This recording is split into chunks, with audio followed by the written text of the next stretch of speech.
All right, let's do a cheers to the Sobeys and Safeway Liquid Beers and podcast. We ride again. I love you guys.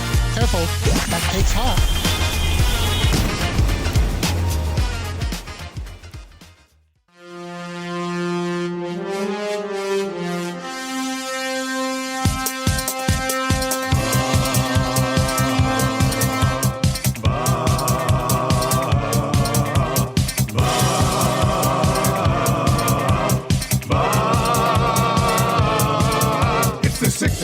Check-in, come on, let's go. It's the AM Nasty Big Hello. It's not static, AM radio. It's the Nielson Show, let's go.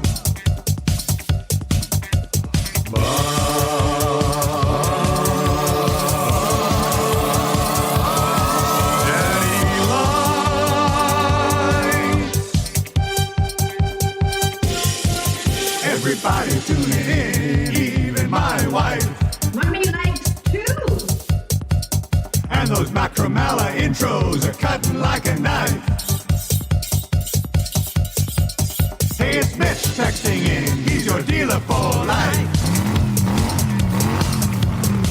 The cracker 6 o'clock and lager with some sirloin bites.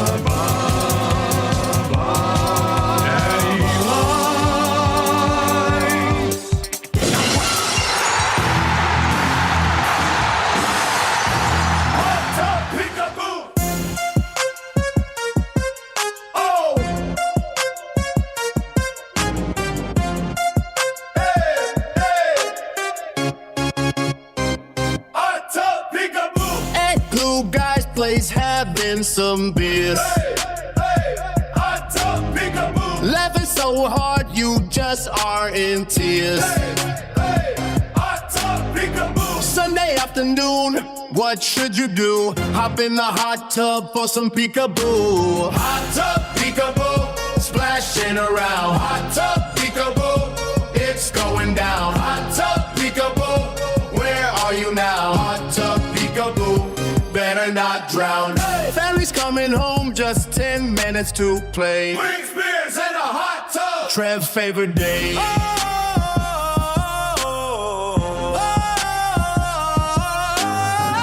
tub, peekaboo. Splashing around. Hot tub, peekaboo. It's going down. Hot tub, peekaboo. Where are you now? Hot tub, peekaboo. Better not drown. Hot tub, peekaboo. Splashing around. 6:05 on the Nielson Show. We all caught a little bit of the Tommy Gazzola. All right. What's going on? It's Dustin Nielsen and Lieutenant Eric. What's up? Yeah, I think a lot of people in this city can see. Yeah. Everybody's caught a little something from Tommy Gazzola, eh? Is that, that's the funny bit, I guess. Yeah. If you're listening on 95.7 Cruise FM, what's up? Tell your friends that we are back on the radio, and we think they'll like it as much as you enjoy it every single morning. That was Hot Tub Peekaboo Crunk version. Now play the lights. By all accounts, it's going to be our first ever Edmonton Sports Talk music video. Yesterday on the Reed Wilkins show, they did a poll if they wanted to make a music video to the crunk version or the reggae version, and it was a straight up 50-50 split. So I think they're going to kind of do a modified version where they tie them together. But Trev, your thoughts on possibly starring in and likely shooting and editing the first ever EST music video? This is why you don't say no, people. You don't say no. When Glue Guy asked to come out, I said yes. Leads to great things. It does, and this is exactly what I'm talking about here. If I didn't go out there, we wouldn't be having a first ever music video that I'm starring in. I've always wanted to be in one of them, so it was pretty cool. We were already talking about some of the ideas. And the song's only a minute and 30 seconds, so it's like So in it's and out. perfect. That'd be great. Yeah. So it's perfect. Yeah. You're gonna have some cameos. I was already talking to LT about being in it, so this is gonna be fun. He said he's I not gonna be in can't. it. I'm busy. Oh come on! No, you don't I want- just said you don't want to. You say don't no drive to- the numbers down, do you? No. That doesn't. No, you'll drive the numbers up. Absolutely, you will. And this is what I said. I wasn't there. I can't be in the video. No, you said, but next time you want to be just watching, so that's why it's funny. You could just be sitting outside the tub watching. For the follow for the next song in the next video. I do like the idea of Reed Wilkins in the hot tub in his shirt. Yes. He said he doesn't take his shirt off in public, so I like that idea. I think that's comedy. I think that's pretty funny. Yeah. So anyway, that'll be good. That's something to work on for you guys. I think it'll be pretty fun. I've always wanted to be in a music video. Well, here you go, man. This is your big moment. Yeah, it is. This is your big moment. I think that's pretty good. Yeah. Better than the Oilers last night, am I right? Hey. And we'll get into that as we work our way through the show today, for sure. The good news, the best thing about that game last night. You getting hungry? What's happening? Feeling peckish? One of the best underdog stories in the history of this city. I bet Hernan and Tommy that Kapanen would stay on Draisaitl's line for a week, and it has happened. They must pay me Popeyes today during the oil stream. And we'll talk about it with free advice. I'll get your thoughts on what I should order for lunch today from the boys. But To hell with the 3-game winning streak. This is the streak. This is the streak everybody's talking about when it relates to the Oilers season. This is... they were going to be talking about this for years. Who would have thunk? For years. I saw yesterday, Stoff tweeted out the lines. There were people in his replies being like, Dusty wins. I was just like, yes, that's what I'm talking about, man. So I'm famished. I'm famished right now. You've starved yourself. I have. You knew that I'm it was, famished. I can't wait. I can't wait to get in on these. This is going to be... This will be later today. Yeah. Oil stream, right? Is that kind of the whole like? Yeah. The payoff's supposed to be today on the oil stream. Yeah, that's how it goes. Yeah. It's the next day. Did you ever see what was that movie with Gerard Butler and Jamie Foxx, and Butler like getting revenge because Jamie? What the hell? I watch it all the time. How come I can't remember? Anyway, Arlington Road. there's a scene. No, but that's a great movie, Trevor. You should watch it. I cannot. It's driving me crazy. I can't remember the name of this movie. Anyway, there's a scene in it where Gerard Butler's in jail and orders in a fancy meal to give them another clue in the guy that they're trying to find.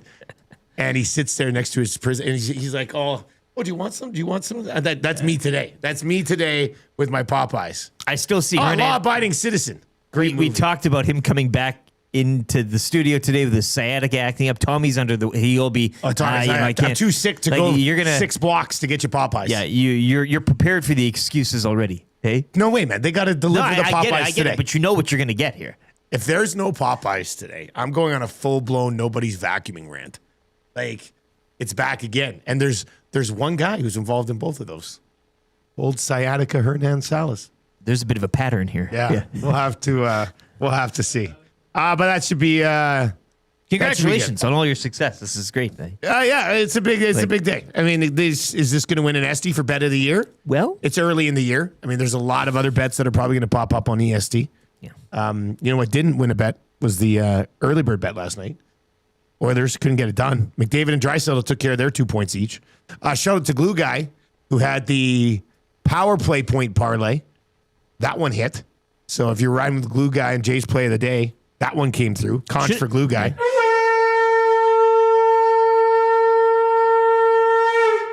Should have been on the Lakers. Yeah. should. Boy, the Lakers.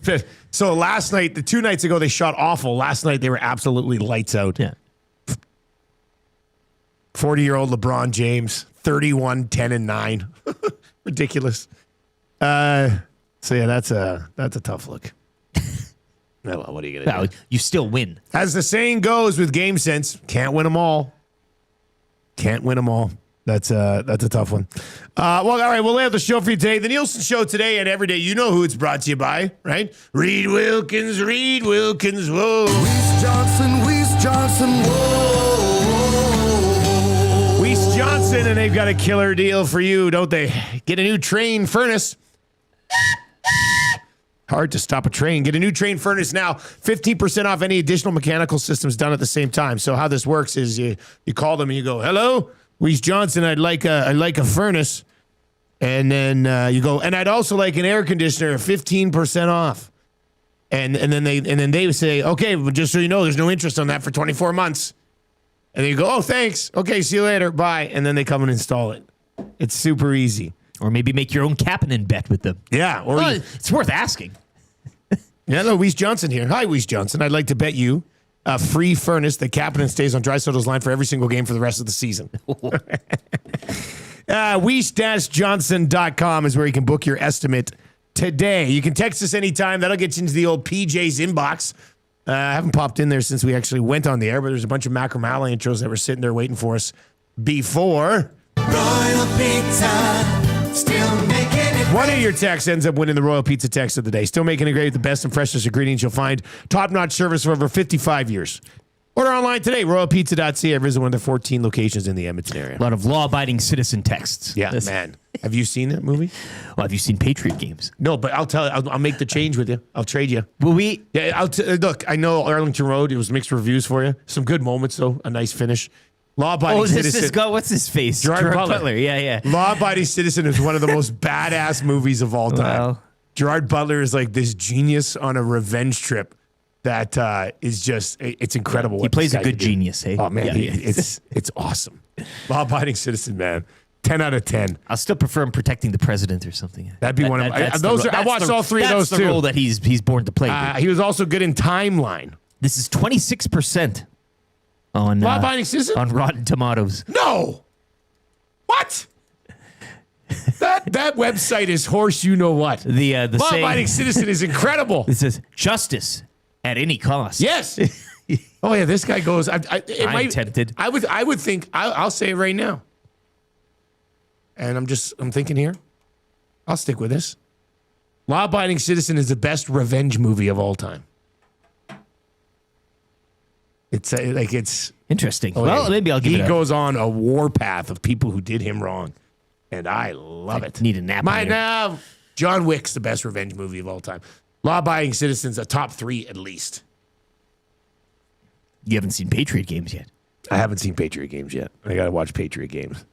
I still got to watch the one where they go, you can't handle the truth. A Few Good Men. I haven't seen A Few Good Men yet. Valentine's Day is now less than a month away. Don't be a dud, be a stud at PJ's. ParisJewelers.com, Canadian family owned. West Edmonton Mall, Kingsway, Londonderry, Sherwood Park Mall, St. Albert Center. And what if you're sitting there today and you go, oh, but I'm broke, but I'm in love. Well, that's okay because they got flexible payment options so you don't have to pay for 1 year. So that's nice. What do you got? Broken hearts can be full. Yeah, exactly. You can be broke, but your heart shouldn't be broken. Yeah, most of the time, if you're in love, you're poor anyway. Yeah. Tom Deere Green to the Paris Jewelers inbox. Morning, boys. Best Gerard Butler movie, hands down. Law-abiding citizen? Oh, yeah. P.S. I love you. Guys, I got to tell you, Mondo texts in and says, Dusty, I'm with you. Badass movie. I just can't watch the first 10 minutes anymore being a father and a husband. Oh, you know what? I'm with spoiler alert. Mondo. I skipped that part. I skipped the part where his family is brutally murdered. That doesn't spoil anything. I told you it's a revenge movie. It's got to be something. Actually, I covered my ears, but my earphones were still, so I actually heard it louder. I guess Defeated the whole purpose. I should have taken my... Yeah. All right. 780-218-9999. This is a good one. Who's this one from Morgan this morning? Royal Pizza. Dusty gets his Popeyes today. Combining Royal Pizza and the Popeyes stack. That's pretty clever. You're getting all the food notes here. I love it. That is pretty clever. And we're going to go over your potential menu as well later on this hour, I do believe. Free advice. Free advice. I'm looking for your advice today on what I should have Tommy and Hernan buy me for lunch. So we'll get into that a little bit later on. Oh, no. Tom Deere Green corrects himself. He says, no. P.S. I Love You is the movie. Okay, what? There's a movie called P.S. With I Gerard Love You. Butler? It's a 2007 romance comedy starring Gerard Butler and Hilary Swank. Probably going to pass on that So one. that's what he if you read his text. funny. I like that. Best Gerard movie, hands down, P.S. I Love You. Yeah. I thought he was saying P.S. I Love You. P.S. I thought he was saying, well, that's... Wow. Dr. Seuss texts in. It says, morning, nasties. hired by the city to do snow removal with the graders, but my company is one of the good ones. On behalf of those other guys burying cars in driveways, I apologize. Please be patient with us out there. There's too much snow, nowhere to put it. I hope everyone has a great day. Dr. Seuss. That's a good one. Oh, man, that's a conch for Dr. Seuss. You know, owning up that some of you grader drivers out there are complete idiots. So last night, we're trying to get out to hockey, and it said the Henday was going to take forever us to get to Glen. By the way, tough loss last night. Minor hockey week is over for the White Mud West Snipers.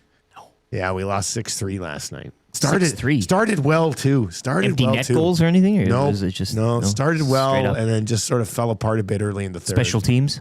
No penalties called in the entire game. Clean game. Yeah, well, and actually, I would say this. I would, a lot of times I'll rip on officials. I thought the refs did a really good job last night. It was a pretty clean game, and they didn't step in. So it was good. So what was the deal, though? What was the discussion on the car ride home? Well, yeah, obviously I yelled at Marshall for a long time. Of course, yeah, you dressed him down. And then you build him back up. He scored again. He got a goal, but he was really mad. He's like, I really think we could have beat those guys. And we have beat those guys. I was like, yeah, they're our little rivals from Spruce Grove, so they got us this time. We'll get them again, and we'll see how it goes. Anyway, we were rushing out of the house because it was a long drive, and the Henday looked like it was backed up a bit on the old maps. And there was a grader in our cul-de-sac who just headed down the street. And I was like, now we're going to be stuck behind this grader because there's nowhere to get around him. And then got to one little corner, and I conch for this grader guy. Now, I was riding his ass, but he stopped and pulled over and backed up a little bit, and I whipped around him at the corner of the cul-de-sac and got out. Did you give him a... I don't know what to do. Do you wave to a grader guy? Well, I think a little tip of the... I don't know. I don't. It's dark. It was dark. Oh, it's dark. Okay, yeah. Okay. Yeah. So anyway, I think, this text is in. I think Tombstone bumps down law-abiding citizen on the revenge movie list. Oh, that's a good one too. Yeah. All right, I would say John Wick, Tombstone, law-abiding citizen, top 3 revenge movies of all time. Somebody mentioned Kill Bill as well. I mean, that's a good... Yeah, I only watched Kill Bill once. 1 and 2? I never saw the second one. Well, what are we doing here? Oh, I mean, how many times can you kill Michael Bill? Madsen? No, it's... You've never seen the grave scene, the coffin? I don't think so. He punches through a coffin? Oh. Was he buried already? She? What? I am way off on this one.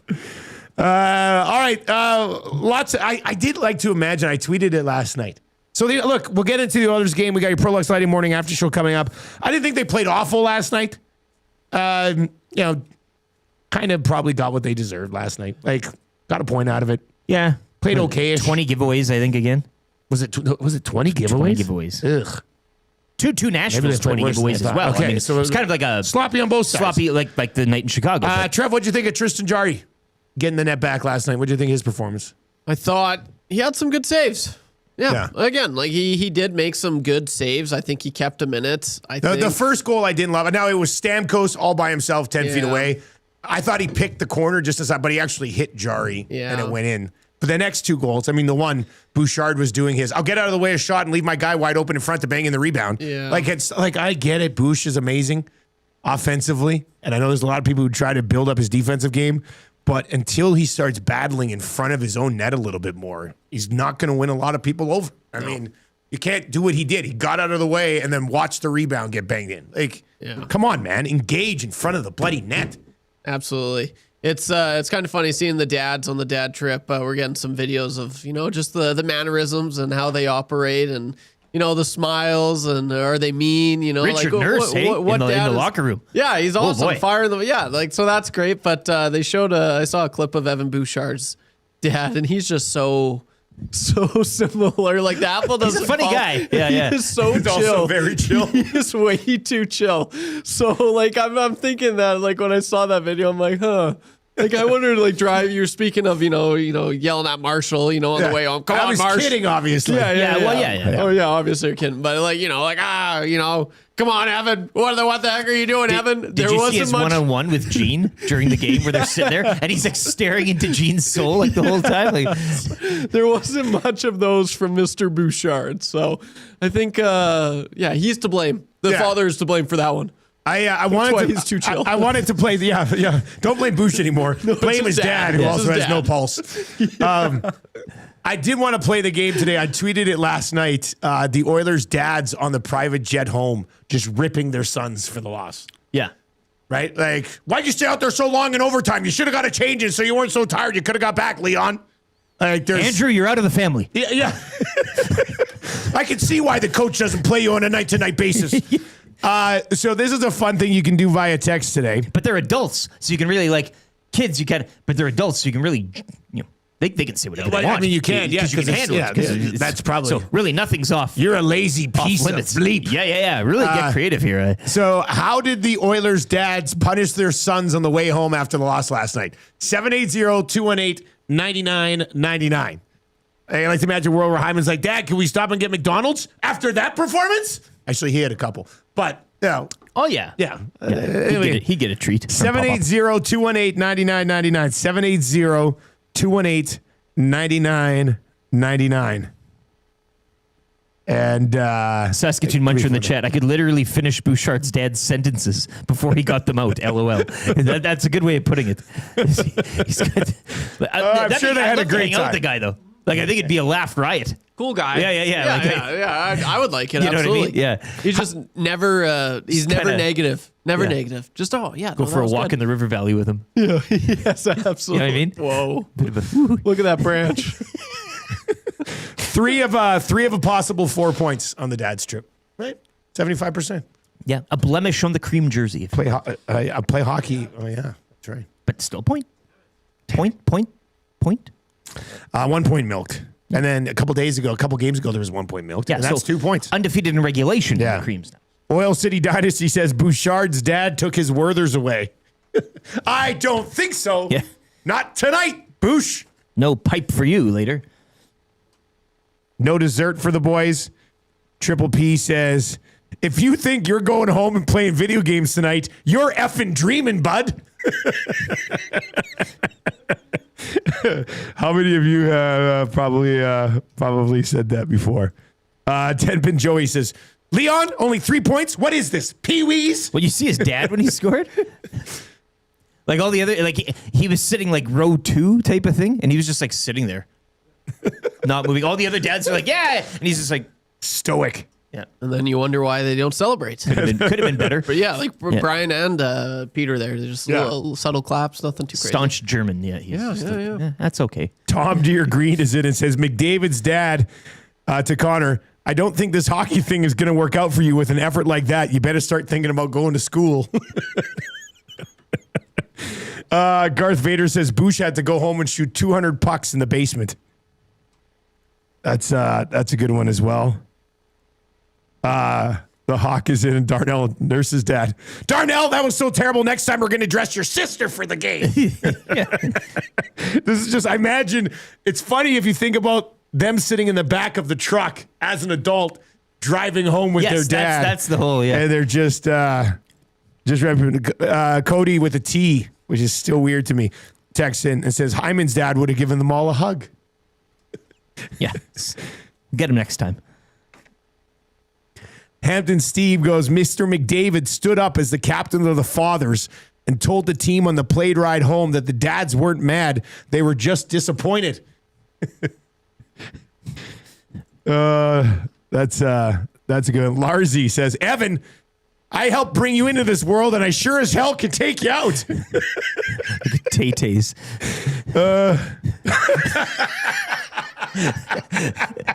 Tay-Tay texts in and says, do not make me pull this plane over. Oh, Tay-Tay, that's funny, bro. That's a good one. That could be in the mix for text of the day. Do not make me pull this plane over. Oh, God. All right. 780-218-9999. I'm in tears. This is that's just a pretty funny. McDavid what's going on? Yeah. What's happening here? We're landing. I don't know, where would they land? In Denver. Some sort of We're stopping in Denver. We can't take this. I-92. Yeah. Don't make me pull this plane over. Oh my God, that's a good one. 780-218-9999. 780-218-9999. If you were watching over on YouTube today, Hammer the thumbs up for us. 41 likes away from changing 200. So let's do that as well. We haven't even laid out the show for you yet. 6 o'clock hour brought to you by Ewell. Ewell, your partner in power.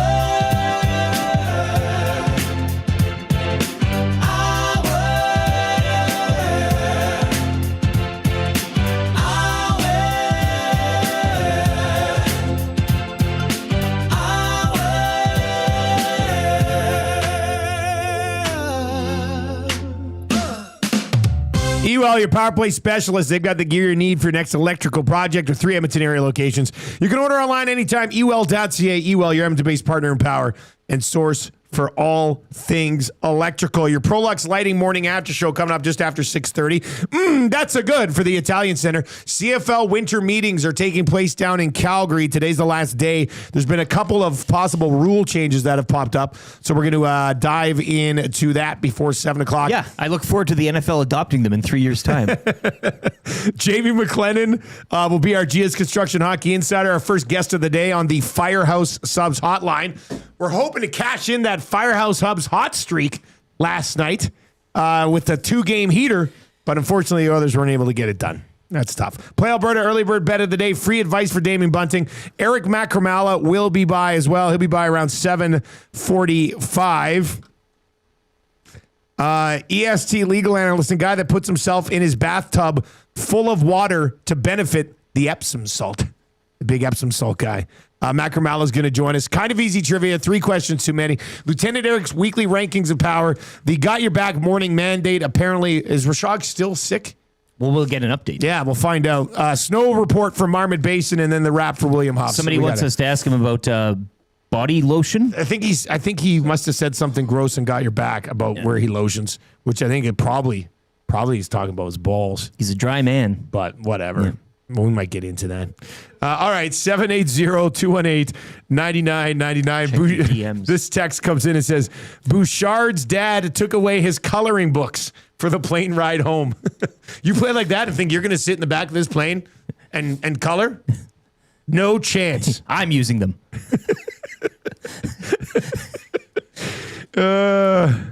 All right, keep those text messages coming in at 780-218-9999. How did the Oilers' dads react on the plane ride home with their sons after the loss last night? Busy night for Canadian teams in the National Hockey League. LT, you'll have more on that in the update. Then we'll get into your Prolux Lighting morning after show. And that's a good for the Italian Center. All still to come here between 6:30 and 7 o'clock this morning. If you're listening on 95.7 Cruise FM, couple minutes of commercials, quick traffic update with Pauline Higgins, and then you're going to be back with us if you're on any of our online platforms. We've got a sports update for you, brought to you by Paramount Flooring. This January, Paramount Flooring wants to give you more with free premium underlay included with any in-stock carpet purchase. Are you ready to treat your feet? Visit them in store or online at ParamountFlooring.ca. Here's the update.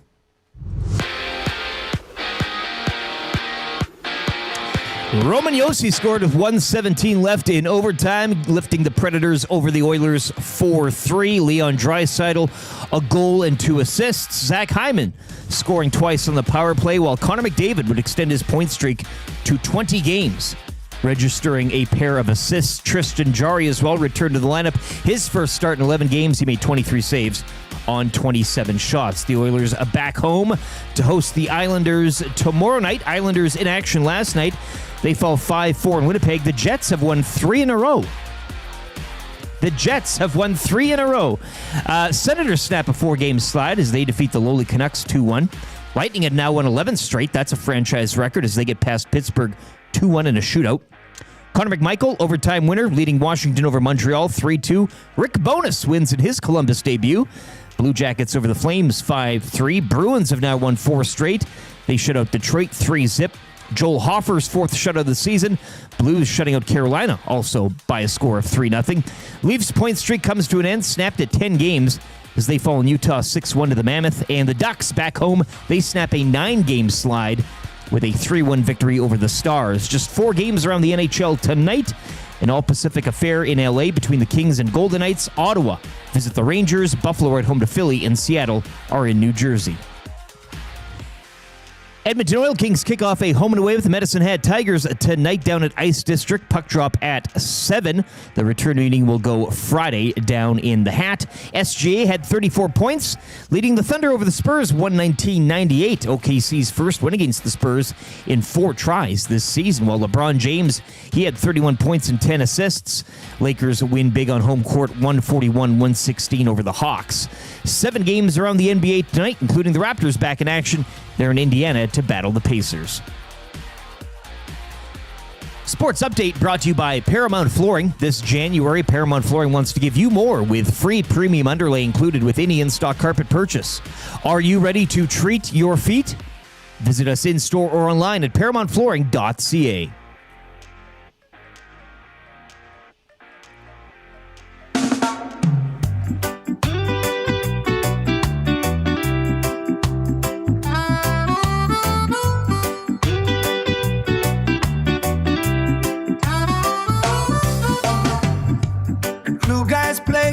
Having some beer,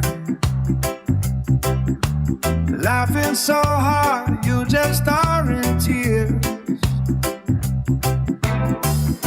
Sunday afternoon, what should you do? Hop in the hot tub for some peekaboo. Hot tub peekaboo, splashing around. Hot tub peekaboo, it's going down. Hot tub peekaboo, where are you now? Hot tub peekaboo, better not drown. Family's coming home, just 10 minutes to play. Wings, beers, and a hot tub, Trev's favorite day. Hot tub peekaboo, splashing around. Hot tub peekaboo, it's going down. Hot tub peekaboo, where are you now? Hot tub peekaboo, better not drown. 6:34. You're rolling with the AM Nasty on the FM dial. Thank you very much for being here today. Tell your friends that the Nielson Show is back on the FM dial, and I think pretty unlike anything else going on in the FM dial. So hopefully they enjoy this show. Lots of sports talk and talk about other stuff as well. We're coming at you from the Popeyes Louisiana Kitchen Studio this morning. Just hits harder today, does it not? It really does, doesn't it? Yeah. Wait, look at that. Where that chicken's marinated for 12 hours. What? Tan breaded. Oh. And it's going to be delivered to me by Tommy and Hernan today at noon on the Oil Stream for winning the Captain bet. They should be feeding it to you. They should be feeding it to me. You get a drink. Like, is it a? I know you're going to go over the menu items. Grapes. Is there like a like no more than this amount of money, or was there anything of that discussed? Do you get a drink? Nothing of that was discussed. So it's just wide open. So I think it's wide open, but I also don't want to be the guy who takes advantage of it. You're walking a line. I'm going to try to be reasonable here. I'm going to try to be reasonable because you want to sucker them into reasonable. another one. Yeah, going down the line. As I'm eating, I'm going to rebet for another 4 games. All right, 780-218-99. Van Smith Vandervan texting says, Dusty doesn't want to rub in his bet win. He just wants Popeyes to rub those sweet herbs and spices into his chicken that Tommy and Hernan are going to buy for him. Yes, I do. Hand battered. Only at Popeyes. This text is in. It says, Lieutenant Eric needs to be outside the veranda looking in the window at the end of the video. There's a lot of buzz for the hot tub peekaboo video. Oh, yeah. Yeah, I'm going to have to get this thing done. All right. Let's get into your morning after show, I guess, eh? Not the way we wanted it to go. Still a good anthem, though. But here we are.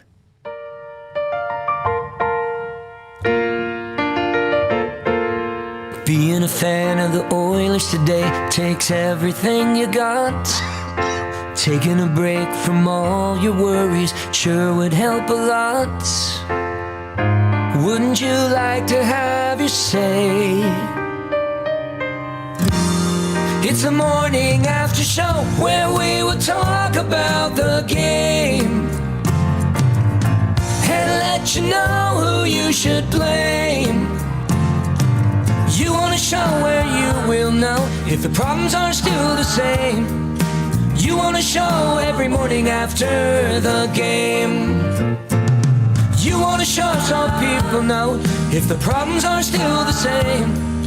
You want a show every morning after the game.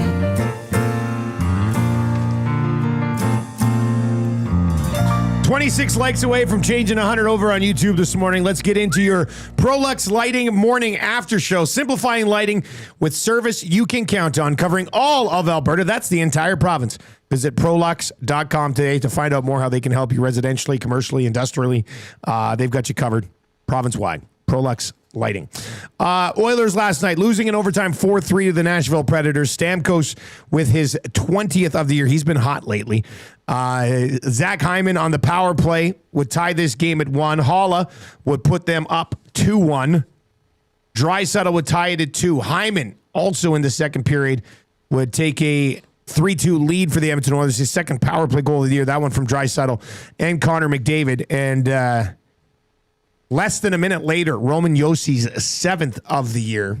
Nothing in the third period. And then in overtime, Roman Josi, on a bit of a weird one, buries his 8th of the year in overtime. And Nashville picks up a 4-3 win over your Edmonton Oilers. What is the EST big moment that happened in this hockey game last night, man? Well, who doesn't like to see a game start with a fight, eh? That was pretty neat. I know they have some history there, McCarron and Nurse, so that was good. Nurse doing his best Trent Frederick impression as well near the end, hoping to get the boys going. But I'm going to go with the, you got to go to overtime. And I'm even going to go to the Roman Josi goal. Catching the touchdown pass from Shea there. It's Jari doing his best Mike Smith impersonation. Maybe if you just coming out of the net. Like, I don't know. I didn't hate the decision. The decision I didn't hate the decision to go for the puck. He got the puck. Yeah. But then it was everything that happened Pressured, afterwards. though, So, I mean, right? yeah, it was kind of... And a good tight angle from Josi to If get that Leon in. had a little bit more juice, Yeah. the pass is not able to be made over to Josi. I don't mind the aggressiveness. I hear you there. Like, I be brave, get after it. But, yeah, I mean, it's... In a game that goes to overtime, you look at the overtime winner, I guess. There's so many... And you look, the moment the Oilers turned that puck over, you knew the game was over. McDavid and Draisaitl had been out there too long. Like, at one point, I thought McDavid had left the offensive zone to go change because the Oilers' bench was right there. And then you see him swoop back in. And I was like, oh, this is kind of a long shift now. And then they lose the puck. And you knew right then, like a couple of Preds took off. And Bush was sort of just in no man's land. And Draisaitl didn't have the juice. And McDavid was nowhere to be seen. Like, they were out there too long in overtime, right? And it's hard because even sometimes when they're out there too long in overtime, they go and do something special and they win it. And you're like, I don't know how many times I've watched those two guys out there in overtime and go, you've been out there way too long. And then like 2 seconds later, I'm like, wow, what a finish. There's always a possibility. So, I mean, I kind of get it, but I thought last night was a good example of not enough juice in the legs. Live by the sword, die by the sword. Yeah. That's exactly what it is. Right? That's exactly what it is in that situation. So, plus, shoot the bloody puck in overtime. I mean, they were cycling it around and cycling around. Too pretty. And I get Nashville was sort of clogging up the middle. Well, then find a way around it. Like, they're going to clog up the middle if you just keep dropping it and circling around. Right, Trev? Like, just too much, like... It's a little too much. I'm going to drop it here, drop it here, drop it here, drop it here, turn it over, end of game. I just keep on doing it. And then nothing happens. The whole time I'm like, okay, this is something's cooking, something's brewing. But I mean, credit to the Preds. They definitely did, do a really good job defensively, especially in OT. They couldn't get anything. No one was buying anything for the Preds. There was no space out there. Usually McDavid can get a break and can get around a guy. Then can start crashing the net and whatnot. But I don't know. It was annoying. It was annoying. And then I would have liked to see Roslovic get a look in OT. Well, he did get on the ice in overtime. Did he? Very briefly. Oh, well. Very briefly. Well, there you go. I'm pretty sure. I thought he was out there very briefly. In fact, somebody had talked about it last just night made on your Twitter. point, though. Yeah. And I went back. Not Well, that's the enough. thing. It's Didn't even like, see it. yeah. So I don't know. It was it was tough. They had chances to win. They didn't, and it just. You know, here's another low-key moment, big moment that happened, I thought. There was about 8.5 minutes left in the game, and McDavid got the puck in the offensive zone, kind of driving down the middle towards the net, made a great move, and was in a little bit too tight, but Saros made a pretty big save. Like, it was one of those ones where if McDavid finishes it, backbreaker. You're like, damn it, can't do anything with that guy tonight. Yeah. And instead, and Saros stopped him again shortly after, but it was people, if you're watching the game, about 8.5 minutes left, you know what I'm talking about. It was a pretty good looking tight from McDavid, and Saros, when he was making the moves on the way in, I said, oh, here it is. And then Saros stopped him, and I was like, oh, that's not a good sign. So anyway, if you want to chime in, 780-218-9999 is where you can get the job done. Troll text, and it says, McDavid and Draisaitl haven't been that good in overtime for a while. Teams figured them out. Like, so let's say you're going to run three pairs in overtime. McDavid, Draisaitl, Nuge, Hyman, Roslovic, Savoy. Trevor, would those be Probably your three? Roslovic, Savoy, or Roslovic, Howard. Either one of those two. Nah, there's no way in my life or your life the Knobloch's putting Howard out there in overtime. Yeah. There's no way. I would see Podkolzin maybe with Roslovic instead of Savoy, maybe. Even Kapanen right now. Yeah, maybe Kapanen. Yeah. Did Kapanen get it? Who was to take a look at the overtime shifts?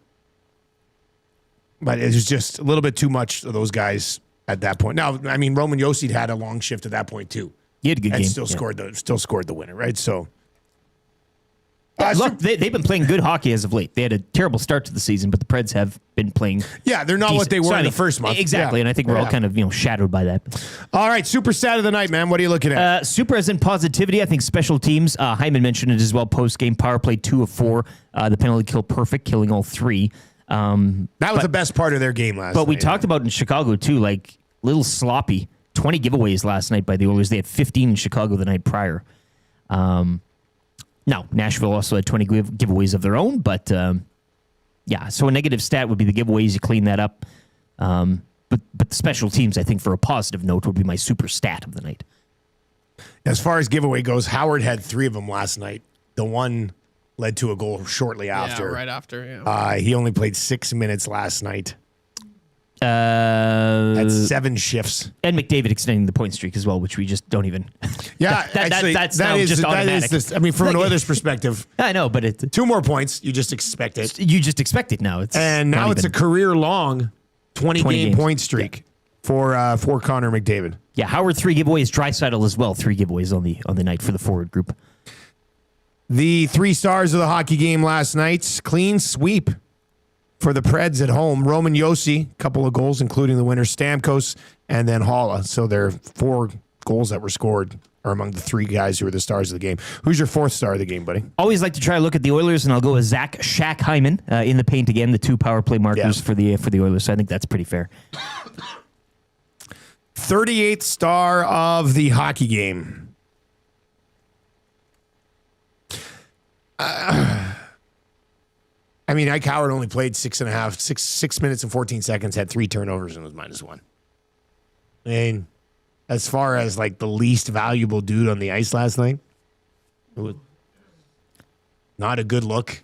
3 turnovers and 7 shifts. Yeah. Like that's a tough one. I'd like to see him play more though.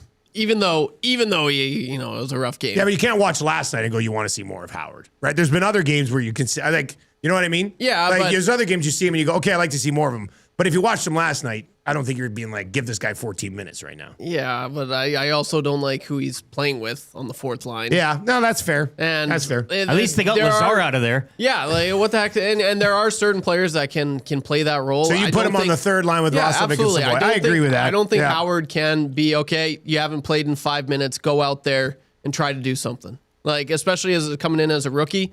No, like Curtis Lazar can play that role. Like, hey, you haven't had a shift in 5 minutes, go out there and bang some bodies, do the simple stuff. That's not Ike Howard's game. He needs to play to be effective. And so that's kind of what I'm connecting that to. I would fully support the Roslovic Savoy Howard line and get a decent look at it. Yeah. I mean, so Mangiapane comes out. Okay, that's all right. Also, maybe it was hey, we want everybody to play because it's a dad's trip thing, but Curtis Lazar should not be out of your lineup. No. I'm sorry. There's no way that Mangiapane and or Frederick should. Well, there's zero chance both of those guys should be in the lineup ahead of Curtis Lazar. I'm sorry.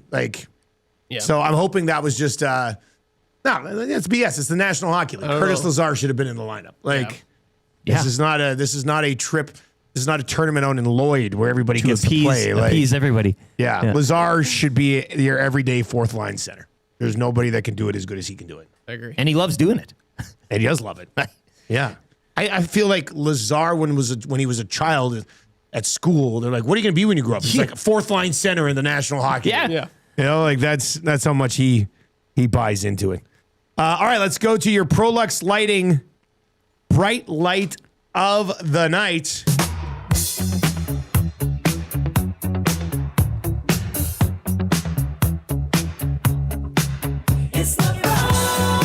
Oh, yeah, Trev. Undo that heavy flannel jacket you're wearing. Baby. Make a video to this, if you know what I mean.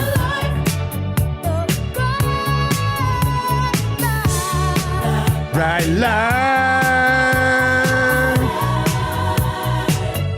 It's the bright light of the night for Prolux Lighting Controls. The bright light of the... You know what? Can we go Tristan Jarry? Hey. I know the number isn't chantable.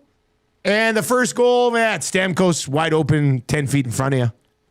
The other two goals, I didn't think he had any chance on. Wasn't expecting him to stop him. But made saves. And made some big saves in the third period when Nashville was pushing. Yeah. I think you have to like the return to the net for Tristan Jarry. Yeah. After missing 11 games, too. We'll get into it with Jamie McLennan. Like the way the roster is currently constructed, you can carry these three guys up until basically Henrique comes back. Now, I think it's now 4 days. The Grim Keeper, if he isn't sent down in the next 4 days, he'll have to clear waivers. You got like 4 more days to send him down. So they'll have to make a decision. Are they going to run with 3 goalies? Are they going to get him down so he doesn't have to clear waivers? Or are they going to take a chance with Pickard and send him down?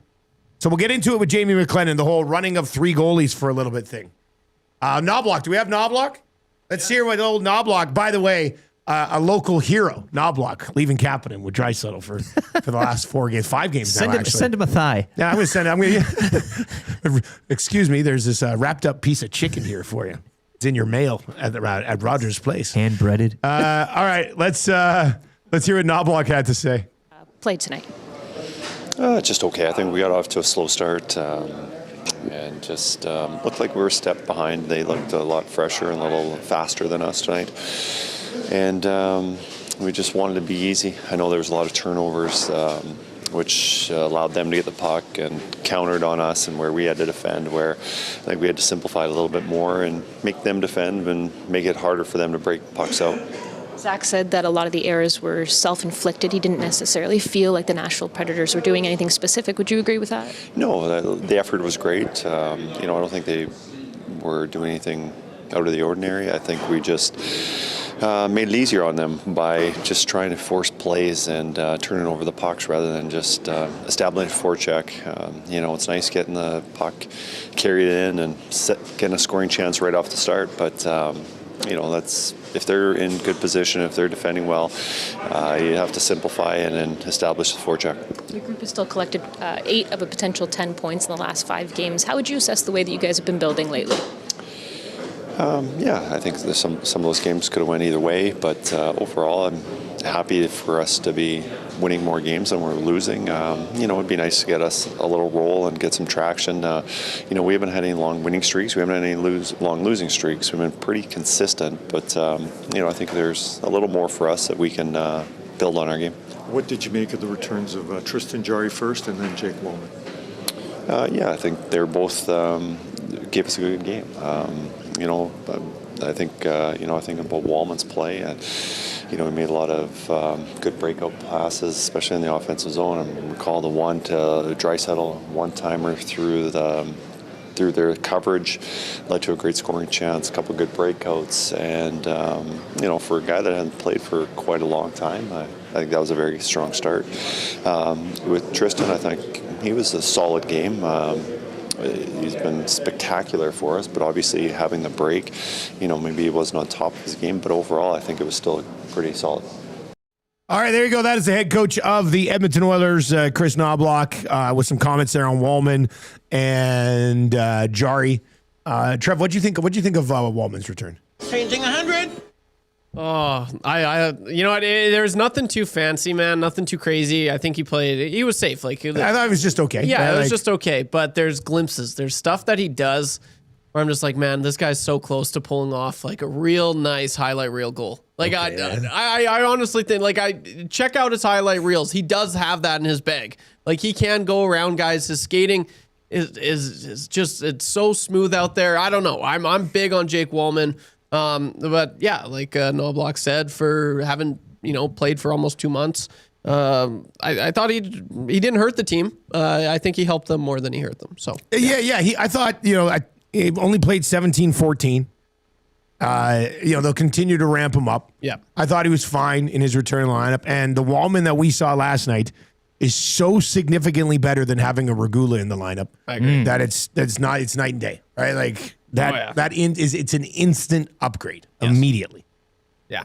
All right, there you go. That is your Prolux Lighting morning after show. Simplifying lighting with service you can count on. Covering all of Alberta. Visit prolux.com today.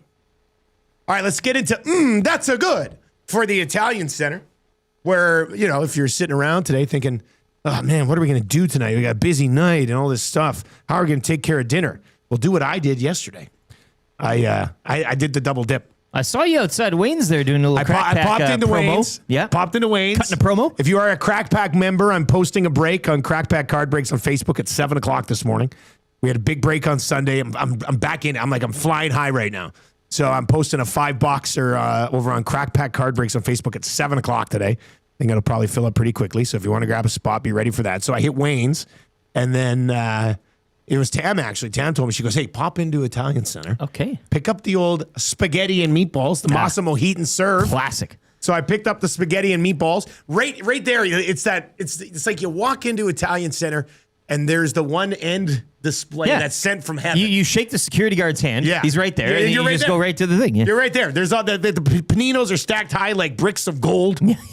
and then there's all the pass. So I walked in, and it was almost like the first thing I saw was the old spaghetti and meatballs. So I picked that up. You know what else is sitting right there next to it? The garlic bread. I didn't even have to take a short walk back into the bakery. Grab the garlic bread. I did. I'm guilty. I went over. I got the bag of salad, and then I walked back past the tills to the little treat row there, and there was a 4-pack of donuts that had a chocolate dip in it. So I was like, you know what? Daddy likes the chocolate dip donuts, and the rest of the donuts in that pack were ones that my family would like. So you could build a little panino fort, couldn't you? Oh yeah, you could use a little. Yes. That would be really fun one day. I think so. It'd be a delicious That would activity. be really fun. Yeah. So anyway, and look, rave reviews once again last night to the spaghetti and meatballs from the Nielsen family. Here's what's good. CFL winter meetings. Hey. We're going to get back to the Oilers in just 1 second. Let us have 5 minutes of CFL offseason discussion here. A couple of rule recommendations coming out of the winter meetings. Everybody's wondering, because they're going to this 35-second play clock next year. What's going to happen in the final 3 minutes? What's going to happen in the final 3 minutes? And turns out nothing is going to happen in the final 3 minutes. Well, or everything. Like with everything that continues to happen will happen because they're not going to change the final 3 minutes. So the recommendation that will be sent moving forward and will have to get voted in will be the majority of the game has a 35-second play clock, but when you get into the final 3 minutes, it stays the way it is now with the 20-second play clock. LTE, your thoughts on that? I like it.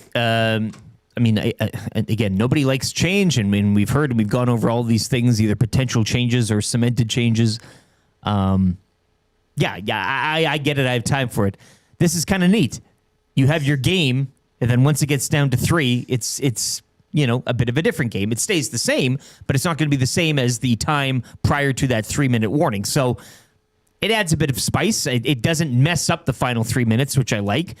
I think it's smart in the CFL saying, hey, we're going to make a change, but then we're also going to look at the change and say, it doesn't need to be a broad one. Yeah. We can make a tinker, because they can do whatever they want. I mean, they're running the league. But to listen to that and to hear the concerns, I think early on in all of these rule changes, it's a good sign to say, hey, on certain things and certain decisions we've made or are making, we can be a little flexible. And that's a positive. And do it in a smart way, not just doing it for the sake of change, but you know what that is? That's a good. It is, and that's good. Yeah. And you can have your play clock. I'm more excited for the next one.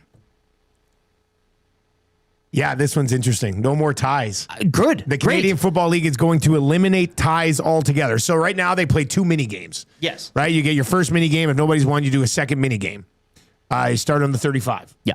Now, if things are, and then after the 2 mini games, if you're still tied, it was a tie, game over, go kiss your sister, it's done.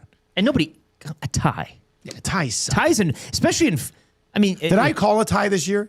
I think I did broadcast a tie this year. I remember leaving I was just like, well, what do we even do here? It doesn't, baseball, you play, you don't stop, right? Hockey, overtime, shootout, all that good stuff.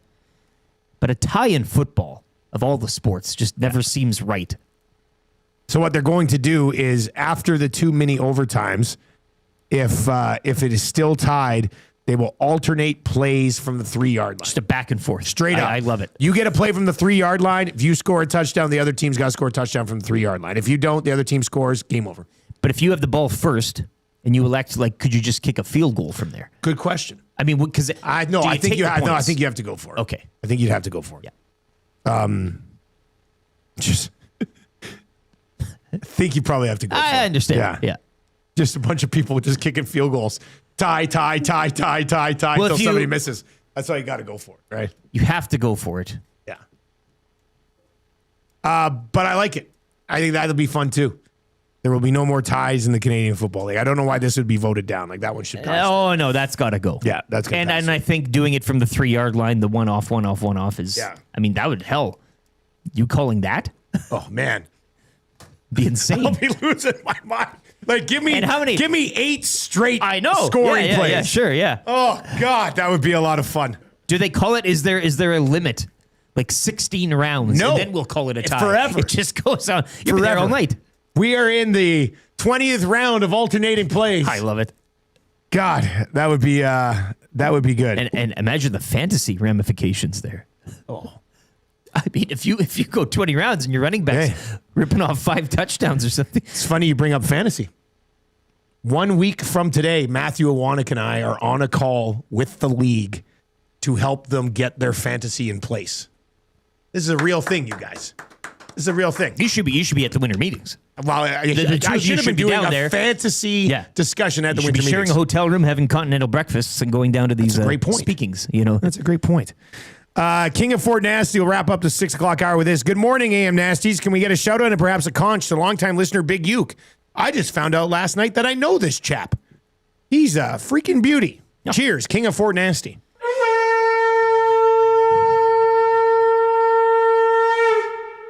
He's the man that will be applying sunscreen to you and you likewise during the Mexico trip. Yeah, definitely. Yeah, he's going to be my lazy river buddy. Barry says it's going to be like the shootout in hockey, good for a little while, and then it'll get boring. Barry, you're nuts. Barry, you're nuts. I don't know if you're trying to fire me up here, but you're nuts. You'd rather a tie? Yeah, come on. Entertainment aside, at least you're getting a winner and a loser. That'll be good. Anyway, that's a good for the Italian Center. Pick up those Massimo Heat and Serves for dinner today.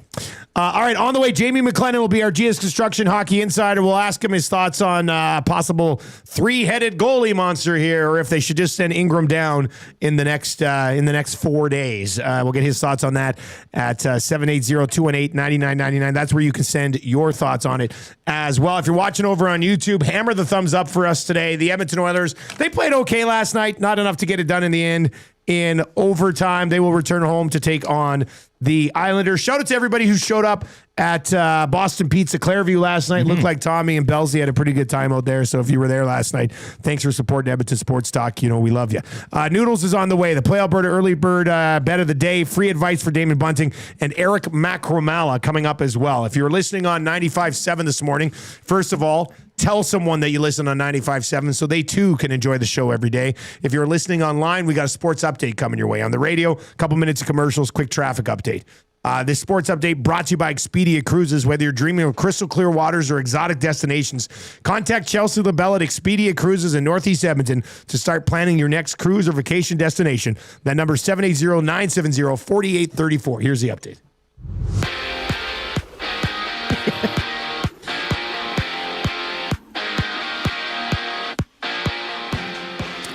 Oilers falling in overtime 4-3 in Nashville. Roman Josi scoring the winner. Leon Draisaitl, a goal and 2 assists.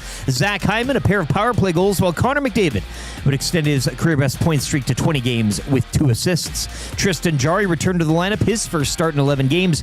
He made 23 saves on 27 shots faced. The Oilers back home tomorrow night when they host the New York Islanders. Islanders in action last night as well. They would fall 5-4 in Winnipeg to the Jets, who have now won 3 straight. Senators would snap a 4-game skid with a 2-1 victory over the lowly Canucks. Lightning defeating the Penguins 2-1 in a shootout, make it 11 straight wins for Tampa. That's a franchise record. Connor McMichael scoring in overtime, leading Washington over Montreal 3-2. Rick Bowness winning in his Columbus debut. Blue Jackets take it 5-3 over the Flames. Bruins shutting out Detroit 3-0. St. Louis also shutting out Carolina 3-0. Leafs point streak snapped at 10 games.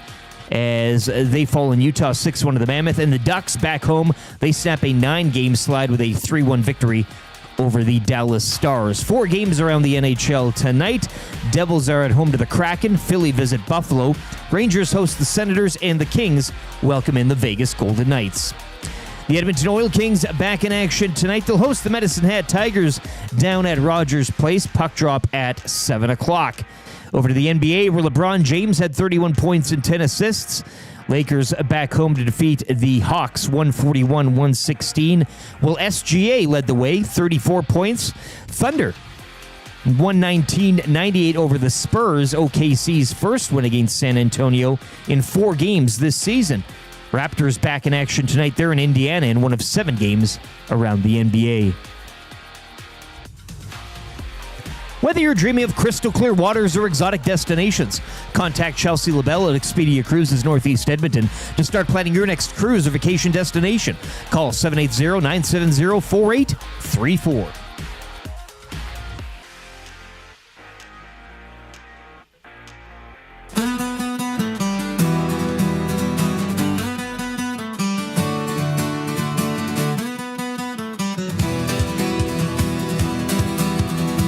It's almost time, the ice is calling, the crowd's alive, the pucks are falling, new faces skating on the line. Howard Savoy, will they bring fire, fuel our dreams, take us higher? Oh, Oilers, let's go all the way, defense strong goes today.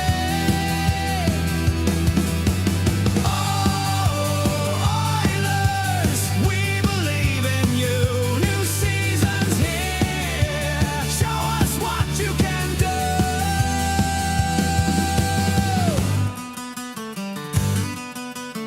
So many names, but can they play our kind of game? Light up the day.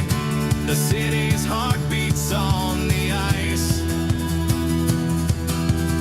We need a goalie, we need a wall. Dreams are big, but pucks are small. Oh, Oilers, let's go all the way. Defense strong goes today. Oilers, we believe in you. New season's here. Show us what you can do. 7:06. It is the Nielson Show on Edmonton Sports Talk. Thank you very much for being here today. If you're listening on 95.7 Cruise FM. Tell your friends that we are back on the radio, this time on the FM dial. If you're listening on TuneIn or iHeart or at EdmontonSportsTalk.com or watching on YouTube, you can text us anytime. That'll get you into the Paris Jewelers inbox, and one of your text messages will end up winning the Royal Pizza text of the day. Still making it great with the best and freshest ingredients you'll find. Top-notch service for over 55 years. Check it out, www.royalpizza.ca. Let's lay out the 7 o'clock hour for you. Brought to you by GameSense. When gambling, set a budget before you play. Stay informed and visit GameSenseAB.ca today to learn how. We're going to have noodles here right away. Then we'll build something for your Play Alberta early bird bet of the day. Free advice for Damon Bunting. What do you need help with today? Let us know. I'm going to need your advice on something, so we're going to get to that. And then Eric Macramalla, our legal analyst, will join us. Talk a little bit about this baseball offseason as well. We'll dive into that a little bit. But yeah, keep the text messages flying in. Edmonton Oilers unable to get it done last night. Got a point, 3 of 4 on this quick 2-gamer. The Dad's trip, they got that done. Not the end of the world, I guess. But your thoughts on the game to the Paris Jewelers inbox or over on the YouTube chat. All right, let's dive into it with Jamie McLennan. He's our GS Construction hockey insider for more than 5 decades. GS Construction has been proud to serve our community and work alongside incredible people, helping Edmonton grow for over 50 years. Visit gsconstruction.ca for more details. The news is on our Firehouse Subs hotline. Today, the Edmonton Oilers unable to get it done in overtime. Noodles, I got to get your thoughts just on the play, the game-winning goal. I mean, Jari decides to get after it, gets to the puck, but then can't get back. Your thoughts on the decision that he made there? And a night where I thought he played very well for the Oilers. Yeah, he was all right. For me, I didn't like the play. He handles the puck pretty well. To me, he looked a little sluggish on the play and a little bit hesitant. And to me, you got to make a better play with the puck. If you're going to go out and get there and have a foot race to get there, make a better play with the puck. And then the scramble back, I mean, it's a garage sale after that. You might as well just skate right to the bench and grab some water and get undressed. That's going to be a horrible feeling, hey? The scramble back, and you're like, oh, no. Okay, so I'll tell you a quick funny story. My best friend is a guy named Dale Masson, who passed away. He used to play for the U of A, and he was the goalie. Okay. And I remember him telling me a story when they were playing against Saskatchewan that he got into a foot race. They were winning like 10-0. And he got into a foot race with a guy, and he hesitated, and about halfway there, he was like, there's no chance I'm getting this puck. And the guy skated around him and put it in the net. So he decided to keep skating to go to the bench and grab some water. And as he was grabbing water, he said to the head coach, Rob Daum, did he score? And of course, the guy went around him and scored and tucked it in the net. And he said, I just decided, I knew I was screwed halfway there. And, you know, this wasn't as bad. Obviously, Jari got into a little bit of a foot race, but you make a bad decision with the puck and it ends up. Now, cost him a point. I thought he was solid, but I look at it, it's 3 of 4 points in a back-to-back situation. I would have liked to see them get the second point, obviously. They had some chances to do it, but in the end, it's the worst feeling in the world when you know that you're caught in no man's land and there's no way you're getting back. And, you know, it was a tough angle that Yossi put it in, but, you know, so be it. You leave a point on the table in Nashville. How do you balance? Like we had a bunch of people texting in today going, you know, McDavid and Draisaitl were out there too long at the end of that shift, and Draisaitl didn't have the juice to get the guy. But what do we say today? Like, you take the good with the bad when it comes to them in overtime. Sword, die by the sword. So many times I've been watching them; they've been out there in overtime forever, and I'm like, oh man, they've been out, and then they go and do something special and they score. So, I mean, you just sort of have to suck that up, don't you? It is. It's a balancing act because I think there were opportunities to get out of there. But that being said, you know, there was always that one little, hey, it pops loose and you got a 2-on-1 and that they bring the dagger. So you're right. You can, in hindsight, you can criticize. Yeah. And that's what we do. That's what we do in the media, what they do as a fan base.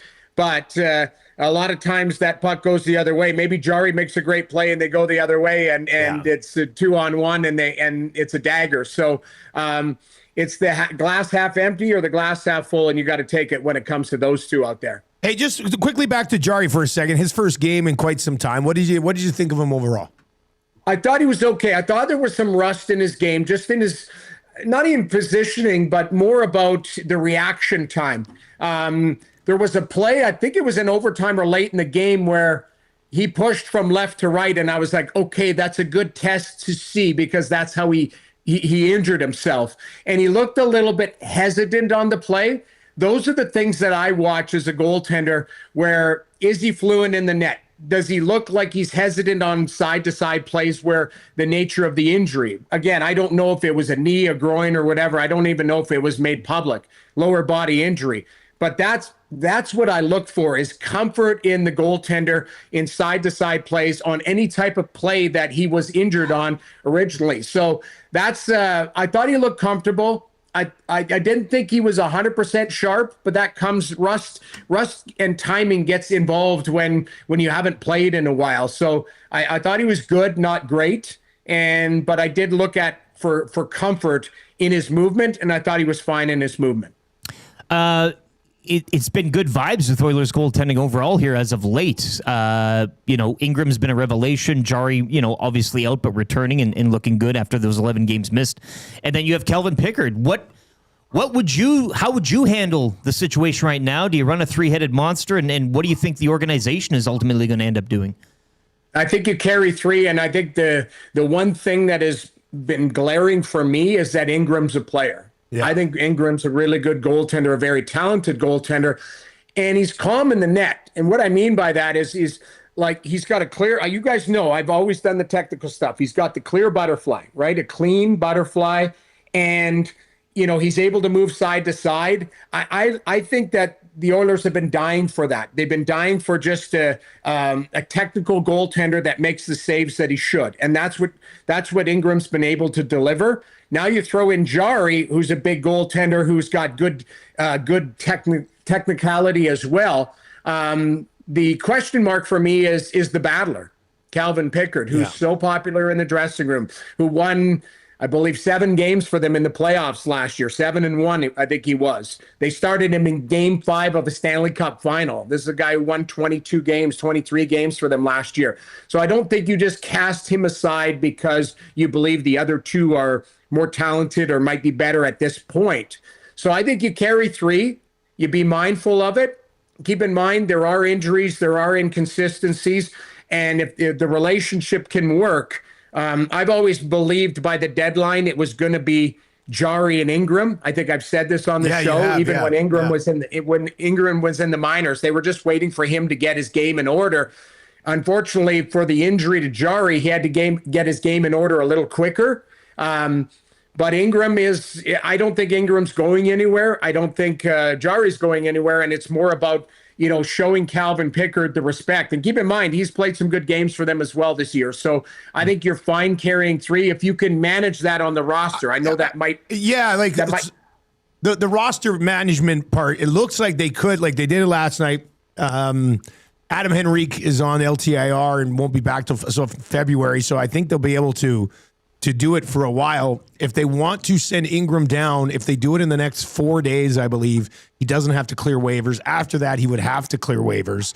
So there's been some talk in town of, if you run with Jari and Ingram, you can just carry Pickard and keep the three guys. Do you think Pickard would be claimed off waivers right now if they tried to sneak him through?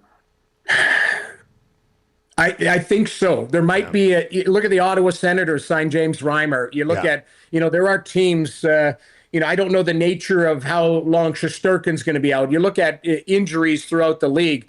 I think you have to be careful and mindful that a team is going to pluck him, and then all of a sudden your depth gets challenged. You're one injury away from having one goalie. So that's, I think if they're going to do a paper transaction, then maybe it is you send Ingram down and you give him a week down there, let him play, and then you call him back up at the Olympics, or let him play in the Olympics through there. Keep in mind that I'm just thinking out loud here on the fly.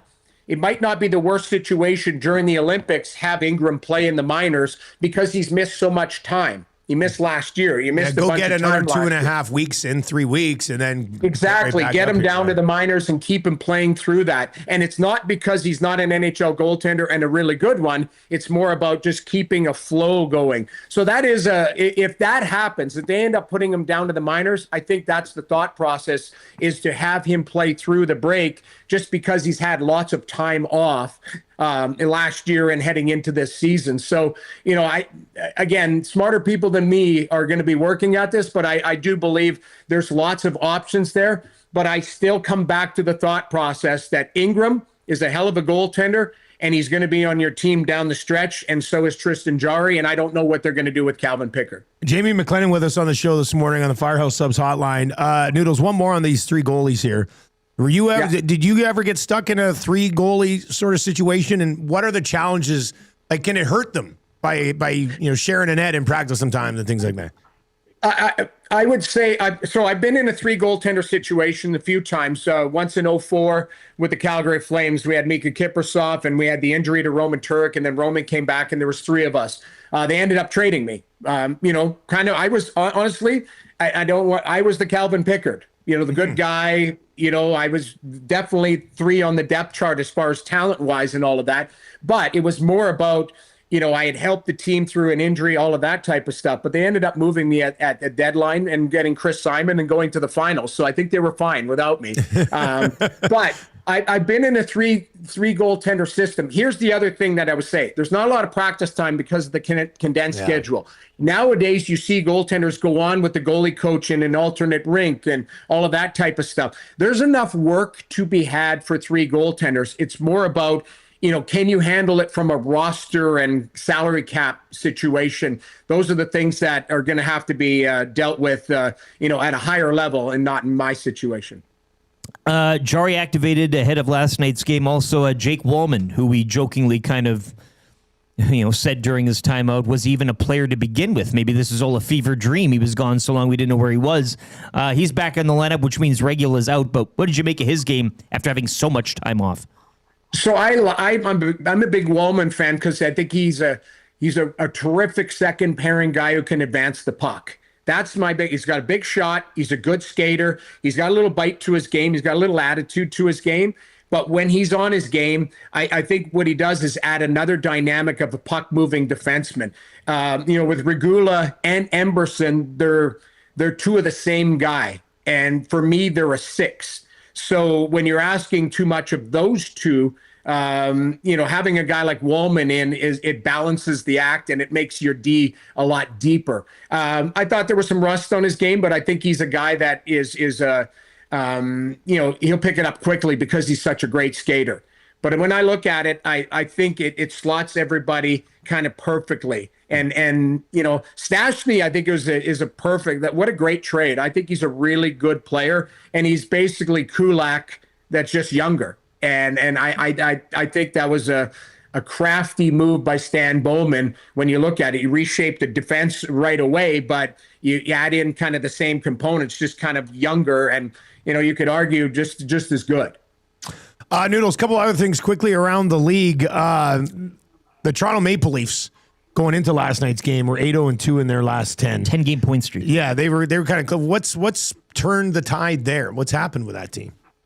Well, they're getting goaltending, and the goaltenders have been arguably their best players outside Austin Matthews, who's been fantastic. But it's funny, when they were struggling, it was like, the GM, it's the coach, and I kept arguing with people saying, how about the players play better? And all of a sudden, the players start playing better. You start to get depth scoring. Their power play, they make the one move because you needed a body on the tarmac. Somebody was calling for it. So it's Mark Savard, the power play specialist.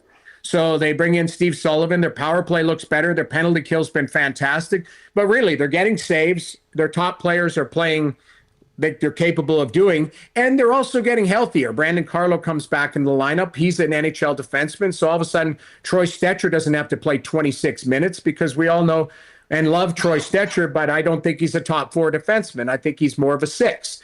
So when you look at it, you're getting the balanced attack on the back end. You're getting great goaltending. Joseph Woll and Hildeby were both playing great. So goaltending masks a lot of that. I've said this before. I've had multiple general managers say the league should just be called goalie. If you get good goaltending, you're fine. If you don't get good goaltending, you see what happens throughout the league. And I call the Ottawa Senators games, and they haven't had consistent and steady goaltending, and you see where they are in the standings. And all the Sens needed was a dose of the Canucks. That worked out well then. Well, and it damn near almost didn't. That Lankinen was unbelievable last night. He, the Sens put up 40 shots, and Lankinen, was standing on his head. It's a 2-1 game, but it really wasn't. If you look at chances and high danger chances, Ottawa was all over him, but Lankinen made it a game. And yeah, Vancouver's in one. They're in a retool, rebuild, whatever you want to call it. I feel bad for guys like Brock Besser. Now it's 21 games. He hasn't scored a goal. That guy's a good player, but you can tell confidence has really hit some of those players on the team. Noodles, as always, man, great stuff. We appreciate the time, and we'll do it again next week. Absolutely. Thanks for having me. There you go. That's Jamie McLennan, a good local boy who's made it big in the big city. That's what they say. Troll says, now we know why Noodles wants to keep the 3 goalies. The truth comes out. Because he was a third goalie and got traded. He's like, keep all 3. That's kind of funny. Jamie McLennan joined us on our Firehouse Subs hotline. All their subs freshly toasted, stacked high, and crafted to satisfy. With 15 Firehouse Sub locations across Edmonton, the greater area, it's easy to grab a hot and hearty sub close to home. Firehouse Subs, hot, hearty, and made to satisfy. Remember, when the Oilers win 2 in a row, the brisket hat trick sub is on special for $8.99. That's your next bet. Maybe that's some sort of Firehouse. That's not a bad idea either. I think that's a great idea. All right, you can keep texting us 780-218-9999. Portions of this hour brought to you by Hammer Injury Law. Serious injuries need a hammer. Rick Mallett of Hammer Injury Law has over 35 years of injury law experience. Don't face your insurance company alone. Contact them today for a free consultation. Start your injury claim today. Visit their pages on Facebook and Instagram for a bunch of free law tips. Visit hammerinjurylaw.ca or call 1-855-98-HAMMER. Number 1-855-98-HAMMER. Again. 1-855-98-HAMMER. There you go. All right, get to your Play Alberta early bird bet of the day. Trev, if you had to predict how this goalie situation was going to sort itself out, how would it happen? What's the prediction? I think when it's all said and done, I don't know, man. I don't think Picks gets picked up if you put him on waivers, if you send him down. You don't think so? No, I don't. I don't know. I feel like if people have been watching his game, like he's had, I know Noodle said he's had a few good games, but he's had a lot of bad games. And I mean, a few weeks ago, he was last and pretty well in goals against average, save percentage, and he's still at the bottom of the barrel. So I don't know. I don't know what team wants that. It wouldn't be a want. They'd have to, they just need a body in there. And there might be a few of those teams out there, I guess. But when it's all said and done, I think in a month's time, it's going to be Ingram and Jari. And I like that, but I also like having the 3 up here right now. This is good. Yeah, I think for the time being, obviously, it's good conversation. Yeah, it's fun. This is you don't want to lose Pickard though. No, you don't. You don't. Jari has already missed multiple weeks, multiple times this season. Yeah. Right. If let's say has a history. Let's say you're like, we're gonna go with Jari and Ingram, which I totally get. You got Tristan Jari and you got the Grim Keeper. And you're like, okay, those are the 2 goalies. But what are we going to do with Pickard? Well, we love him, but Henrique's coming back. When the time comes, and you send him down and you lose him, and then Tristan Jari pushes hard left to right 3 weeks before the playoffs, and he's out again. And then you're rolling, Connor Ingram, and I know some people would be like, call up Unger. He's been playing really well down there, but he's played like 15 American Hockey League games in his career. Like, I get he's had a nice year, but you probably, I wouldn't expect much from him at the NHL level right away. So I think you want to do everything you can to keep all 3 of these guys. Mark suggests a Pickard-Mangiapane package to Ottawa. Yeah. I mean, no. That's not going to work. It's worth an ask. Hampton Steve says, I'd send Ingram down, and if Jari remains healthy, then I'd trade Pickard to the deadline and call Ingram up for the rest of the year. Right? And they can get Ingram without having to go through waivers. I think yesterday it was 5 days out, so it will be 4 days left they have to do that. Noodles makes a good point. I mean, you can get Ingram through waivers now without having to clear. And when they get to the Olympic break, he can play for 2.5 weeks. Yeah. And then, right before the deadline, you either call him back up or at that point you go, Pickard down, Ingram up, and you run it that way, right? So there's a couple of ways on how this is going to be navigated. I think in a perfect world, you get to the postseason with all three still in the organization somehow. Just from a insurance policy perspective, with the fact that Jari has missed time twice already this year. I think it would be silly for the organization to think that he's just going to remain healthy 100% the rest of the season. RCN says trade Pickard for Reimer. No. Okay. Hampton Steve. Oh, yeah, we already got to the one from Hampton Steve. Rubella 2.0 says, just wait for Knobloch to try the old 11-6-3. Yeah, that's a good one. CB Radio Guy says, isn't it 11 games and then Ingram requires waivers? Is it days? There's two different distinctions. It's 30 days, or it was the amount of games. It's days now is what you're looking at for Ingram. We were told that yesterday by the folks over at Puckpedia. So yeah, at least that's what they said yesterday. I'm not making it up. Read that yesterday. So, where is it? Saskatoon Muncher. Num. Call me crazy, but I feel more confident with the style that Ingram plays compared to Jari or Pickard. In a way, I feel Ingram plays the game the way Skinner wanted to play the game, but just does it a lot better. That's what Noodles was alluding to as well. Positionally sound, big shot blocking goaltender, right? But he moves so much better. Yeah, the lateral, right? Yeah. Somebody else pointed out today that they think Ingram gobbles pucks up or has better rebound control than what Tristan Jari has. Yeah, there's a text in there. Hey, Yeah. you saw that? Yeah.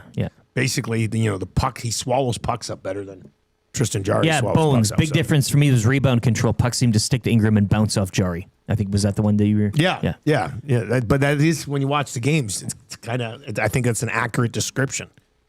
All right, 780-218-9999. We got free advice coming up. Eric Macramalla is going to pop by as well. If you do want to chime in on the goaltending conversation, feel free to do so. 780-218-9999. If you're watching over on YouTube today, you can get in on the nasty chat, as we like to call it over there. And we are 43 likes away from changing 200. So hammer the thumbs up for us if you are watching on YouTube today. Let's get to our Play Alberta early bird bet.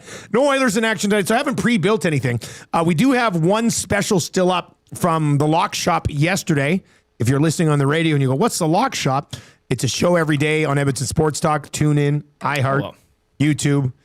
From 11 until noon, it's a sports betting show with myself and Hustler. Hey?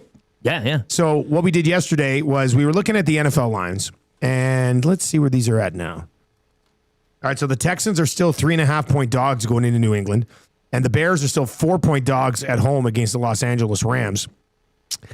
I have a feeling that Texans line is going to move down to 3 by later in the week. So what we decided to do is we locked it in here. Texans plus 3.5, and we moved the Bears from 4 to 4.5. So Texans plus 3.5, Bears plus 4.5. That's plus 230. If you want to get on that at any point throughout the week, it's just waiting for you on our EST specials page over there. As for something for tonight, just 4 games in the National Hockey League tonight. The Devils are at home against the Kraken. The Rangers at home to the Sens. The Sens on the second half of back-to-backs. The Sabres at home to the Philadelphia Flyers, and then the Kings and the Golden Knights meeting tonight as well. And in the association, it's a good stack of games. Sabres, Flyers, neck and neck. That's a big wild card chase. Golden Knights, Kings, obviously from a Pacific standpoint, and the Red Hot Kraken in New Jersey as well. What should we do tonight? Raps back. Taking on the lowly Pacers.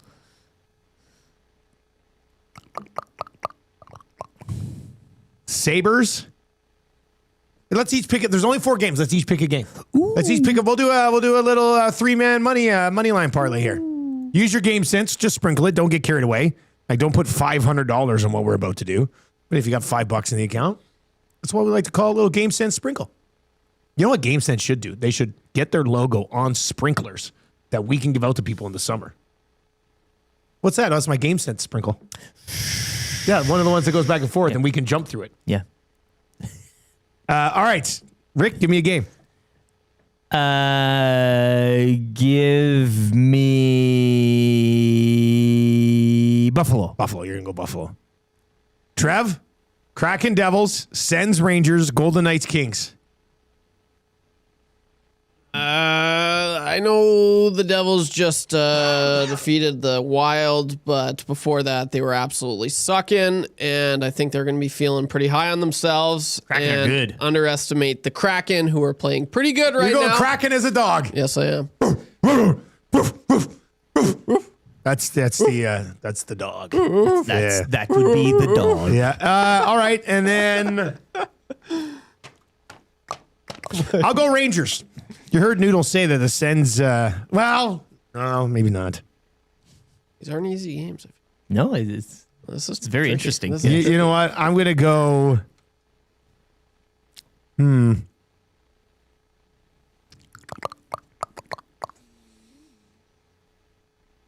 take the Kings at home against the Golden Knights. Let's do that. Kings at home versus the Golden Knights. Sabres, Kraken, and Kings. Ooh, it's plus 690. And we'll get a little boost. So this will be about 7-1 when it's all said and done. Just a little sprinkle. Use your game sense. Just a little sprinkle. Use your game sense. 7 o'clock hour brought to you by Game Sense. All of Edmonton Sports Talk is presented to you by Play Alberta. Check out playalberta.ca. Download the Play Alberta app. Click on EST specials every single day. We load that bad boy up throughout the day. We got free advice coming up for Damon Bunting. What do you need help with? 780-218-9999. And then Eric Macramalla is going to be by. We'll get to some Macramalla intros in that Paris Jewelers inbox as well. If you're listening on the radio, a couple minutes of commercials and traffic, and then you'll be right back with us. If you're online with us today, we got a sports update coming your way with Lieutenant Eric. Brought to you by the great staff at Park Mazda and dealer principal Mitch Lewicki, who just put $1,000 on the early bird bet. Game sense be damned. Yeah. What? That's what he defines as a sprinkle. Yeah. That is my sprinkle. In the car dealer manager. Yeah. Visit them at 983 First Street in Sherwood Park.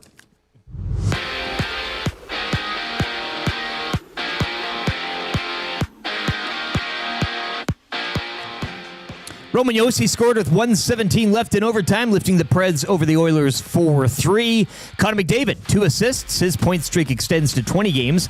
Zach Hyman would score twice on the power play, while Leon Draisaitl will chip in with a goal and 2 assists. Tristan Jarry returning to the lineup, his first start in 11 games. He stopped 23 of 27 shots faced as the Oilers will return home. They'll get set to host the Islanders tomorrow. Islanders in action last night as well. They fall 5-4 in Winnipeg to the Jets, who have now won 3 straight. Ducks return home to snap a 9-game slide, defeating Dallas 3-1.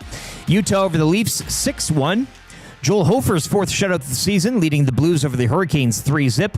Bruins have now won 4 straight as they shut out the Red Wings 3-zip as well. Rick Bowness wins his Columbus debut. Blue Jackets over the Flames 5-3. Washington getting past Montreal 3-2 in overtime.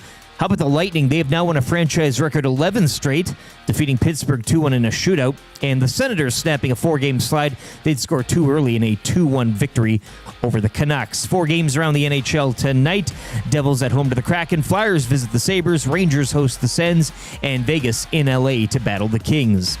The Edmonton Oil Kings back on the ice tonight. They kick off a home and away with the Medicine Hat Tigers from Rogers Place. Puck drops 7 o'clock. They'll visit the Tigers on Friday. LeBron James, 31 points, 10 assists, and 9 boards as the Lakers would defeat the Hawks 141-116. Thunder, meanwhile, picking up their first win against the Spurs in 4 games this season, defeating San Antonio 119-98. SGA leading the way with 34. Raptors back on the court tonight. They're in Indy in one of 7 games around the NBA. Sports Update brought to you by the great staff at Park Mazda and dealer principal Mitch Lewicki, where he'd like to welcome aboard the newest salesperson, Mike Tomlin. Hi there. If you're like me, you like to picture yourself in luxury, even though there's absolutely no way you could afford it. And if you can, well, even better. Thankfully, I picture myself in something that is luxury, but still absolutely affordable, like the all-new Mazda CX-90 from Park Mazda. With the new luxury features like facial recognition settings and quilted detail Napa leather seating, I can pretend to be comfortable with all of my proper settings activated without even touching a button. Thanks to Mitch Lewicki and the great staff at Park Mazda. I like to picture Mitch Lewicki as a ninja fighting off evil samurai. Park Mazda, your dealer for life in Sherwood Park off Y Road, parkmazda.ca. You could trouble me for a warm glass of shut the hell up.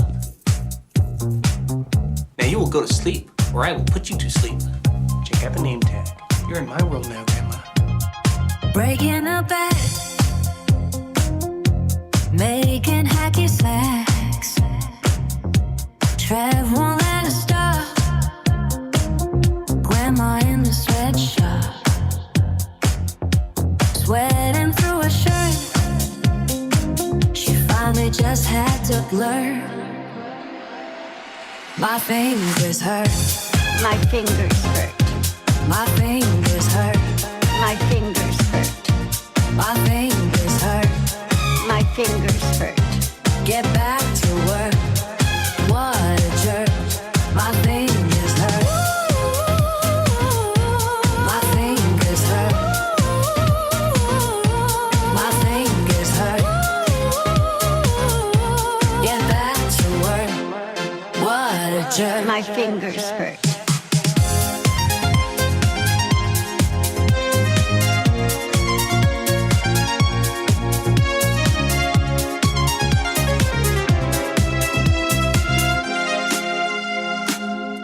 The hacky sack queen, grandson just told me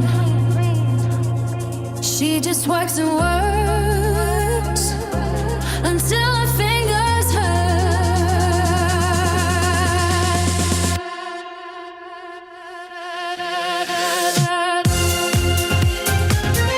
7:37. You're rolling with the AM Nasty on the FM dial. And on YouTube, and on TuneIn, and on iHeart, and at EdmontonSportsTalk.com, and then after the fact as a podcast. My fingers hurt. Still bangs. Still slaps. 32 away from changing 200. If you're watching on YouTube, let's blow through that 200 here midway through the show. Macramalla's coming up. Some pretty good Macramalla intros roll in already today. He's gonna join us. Yeah. Tay-Tay's still in the lead though with that. Tay-Tay's still in with the.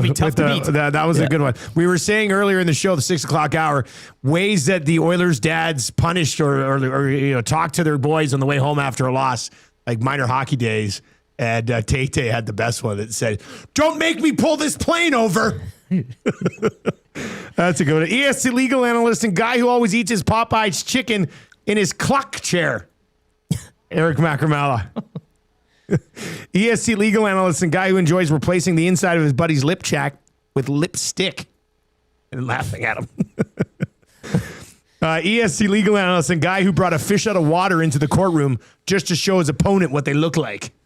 See, this is you flopping around here like a loser. So keep your suggestions coming in, your texts coming in. It's the Paris Jewelers inbox. Valentine's Day is just around the corner. Don't blow it. Get the job done at Paris Jewelers. Yeah, some free advice here for Damon Bunting. What do you need help with? Life advice, fantasy advice, anything that's lunch going advice. on. Lunch advice. That's where I'm going to go. We got so send in your queries to 780-218-9999. K-Poles is in. Lots of reaction to my fingers hurting. K-Pole says, okay, but how is that such a banger? Yeah. Right? This one says, my fingers hurt remix should end with the Mista, help me, lady. That's good. I like that. Maybe the short version. That's what we do it. I think that's good. Chris says, I love it. My fingers hurt has Will Smith Men in Black vibes to it. Plus, I think when my students say my fingers hurt when taking notes, Chris is a teacher. Remember when you used to have to take notes and like your hand would start to hurt and stuff? Wrist. Do kids even take notes nowadays? Or is it all just, the it's AI online? does it's it all, for them. Yeah. You just Probably people why. using AI. All right, so here's a question, and then I got some advice. I need some advice today, too. I've got the menu up. This is good. Okay, good. Free advice is brought to you by Damon Bunting. Buying or selling, Bunting's your guy. I mean, if you like doing business with all-time good dudes, you took a list of top 10 all-time good dudes on the planet. Bunting's at least in the top 7. Like, he's in there. We're talking worldwide billions of people. He's been a consistent top-producing realtor in the greater Edmonton area for almost 2 decades. He and his team at the agency would love to help you find that right home or make the move from your current home. Check him out, DamonBunting.com, or on his Instagram handle, Damon Bunting Real Estate. If you are buying or looking to buy a home or selling your home, Bunting will make sure you're in good hands. Guys, my son's birthday is coming up, and he's a huge fan of goalies. I'm thinking of getting him an Oilers goalie jersey. Who should I get? Oh, boy. Yikes. I mean, doesn't it have to be Tristan Jarry, kind of by default? Grant Fjär. Rolling. Oh, like roll it. Oh, so you're thinking just Abby Boulin. There's the get him one of those. Get him the Billy Ranford. Yeah. But I want it on a jersey that Billy Ranford never played in. So cream color jersey, Billy Ranford jersey. Yeah. I thought she was staying modern, like current goalie. Yeah. Unger. Gage. The future. Oh, Gage would be a retro Gage jersey. Sick. Yeah. I might have to get one of those. I think I know somebody who does have one of those. Me too. Right? I don't know if it was that a Christmas present? I don't want to say anything. I don't want to spoil it. But I did see a Gage retro cream jersey. Couple Brizgalov suggestions in the nasty chat as well. I don't know how old this kid is. She say how? I don't think she said how old, or he or she or whoever said how old this kid is. But Brizgalov. I would probably go Tristan Jarry. Like if you're looking for right now, right? Yeah, he's under contract. You'd have to. I mean, it's almost like he's the guy that's brought in for this window. Or get him an Ingram jersey, but on the back just put Grim Keeper. It's not bad. And that could be a legend. Yeah. That could be a legend. I like that one. Vitamin J says, "Come on, guys." Mike Smith. Gross. Hampton Steve is suggesting a Victor Foth jersey. What's this? Who's this? This is a Victor Foth jersey.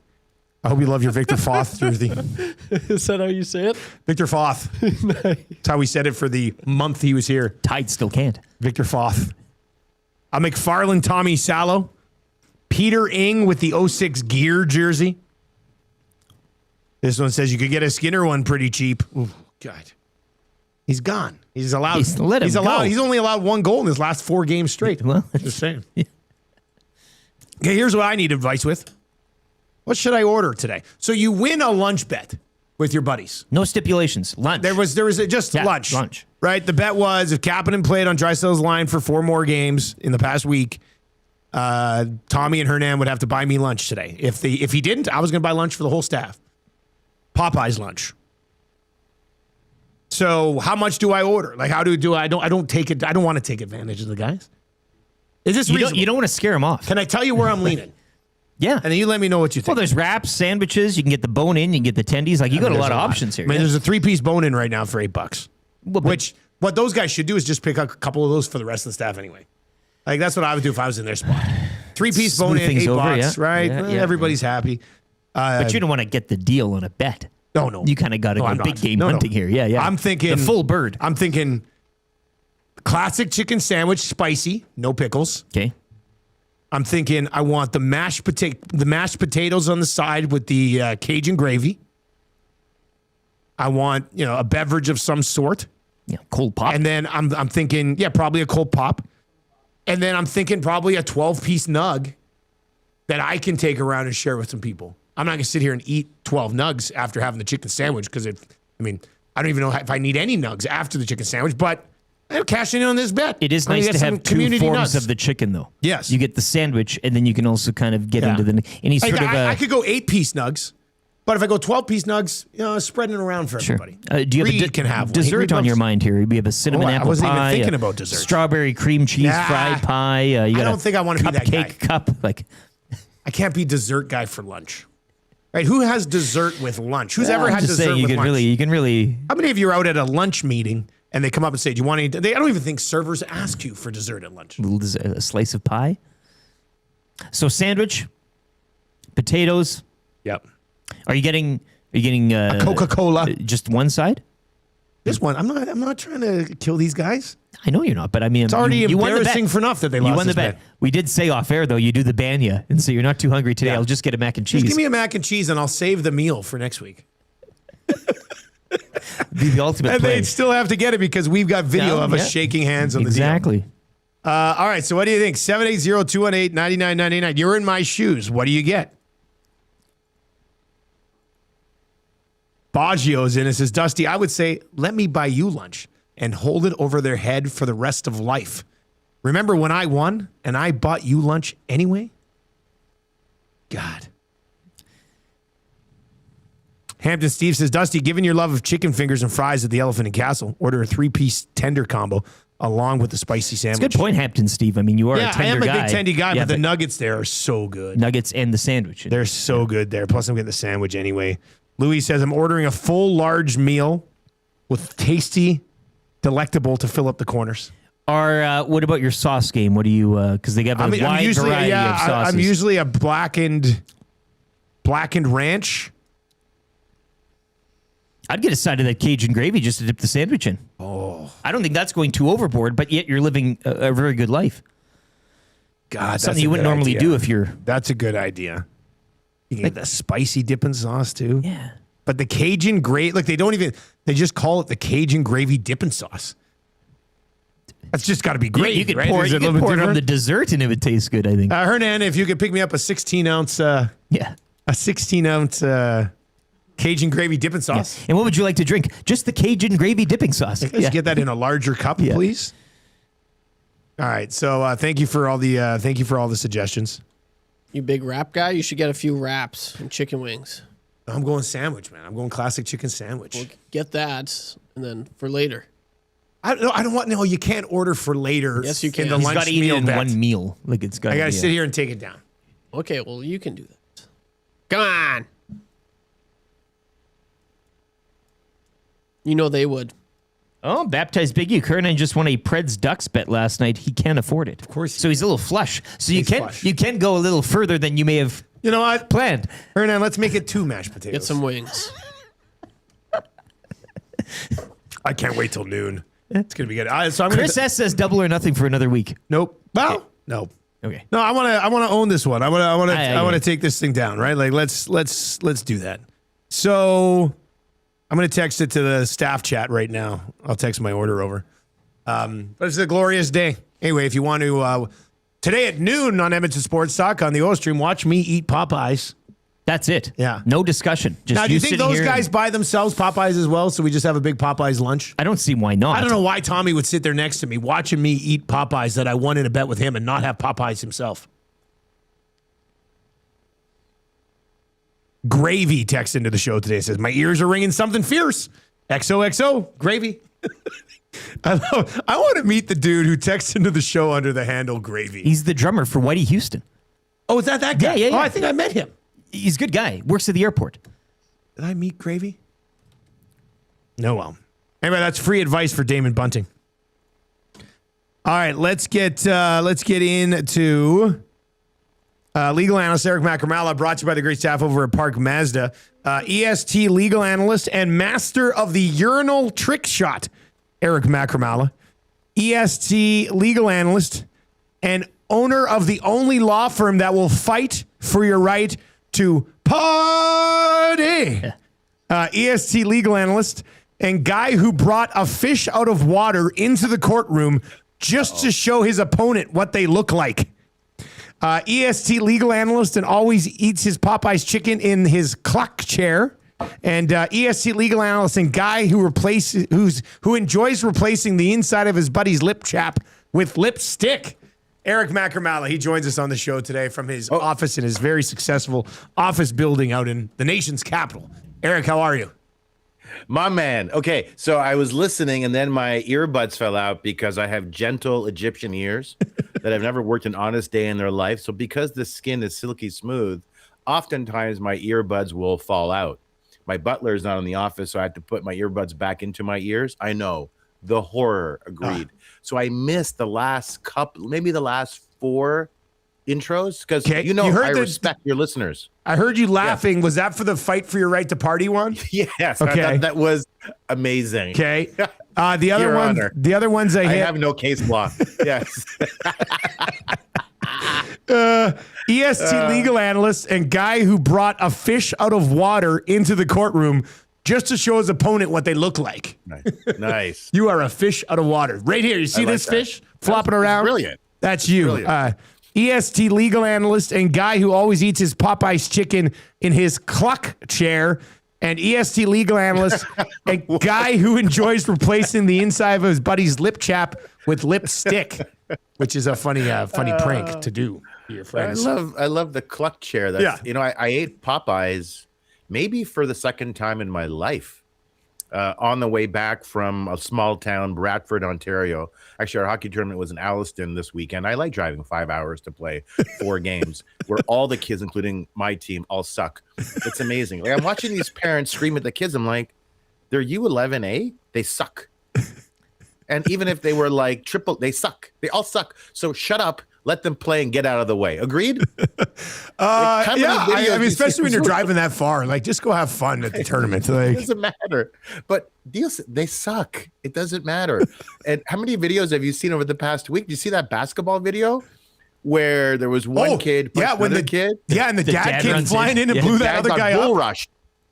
That was like total Kareem Hunt. Agreed. I thought it was AI. Patrick Like, Mahomes that guy came said out of we don't nowhere. do that kind of. Yeah, Patrick Mahomes said we don't do that kind of stuff. Remember what he said when Kareem Hunt bull rushed that woman at the elevators, and then yada yada yada. They brought him back to the team because they needed someone who could run. But it's insane. It's these parents are like they're out of control. I mean, when youth sports is more important to the parents and the kids, which is 78% of the time, I think you have a real problem. But those are all. Popeyes was very good, but I did eat it, and I went back and I said, look, my name is Eric. I'm super famous.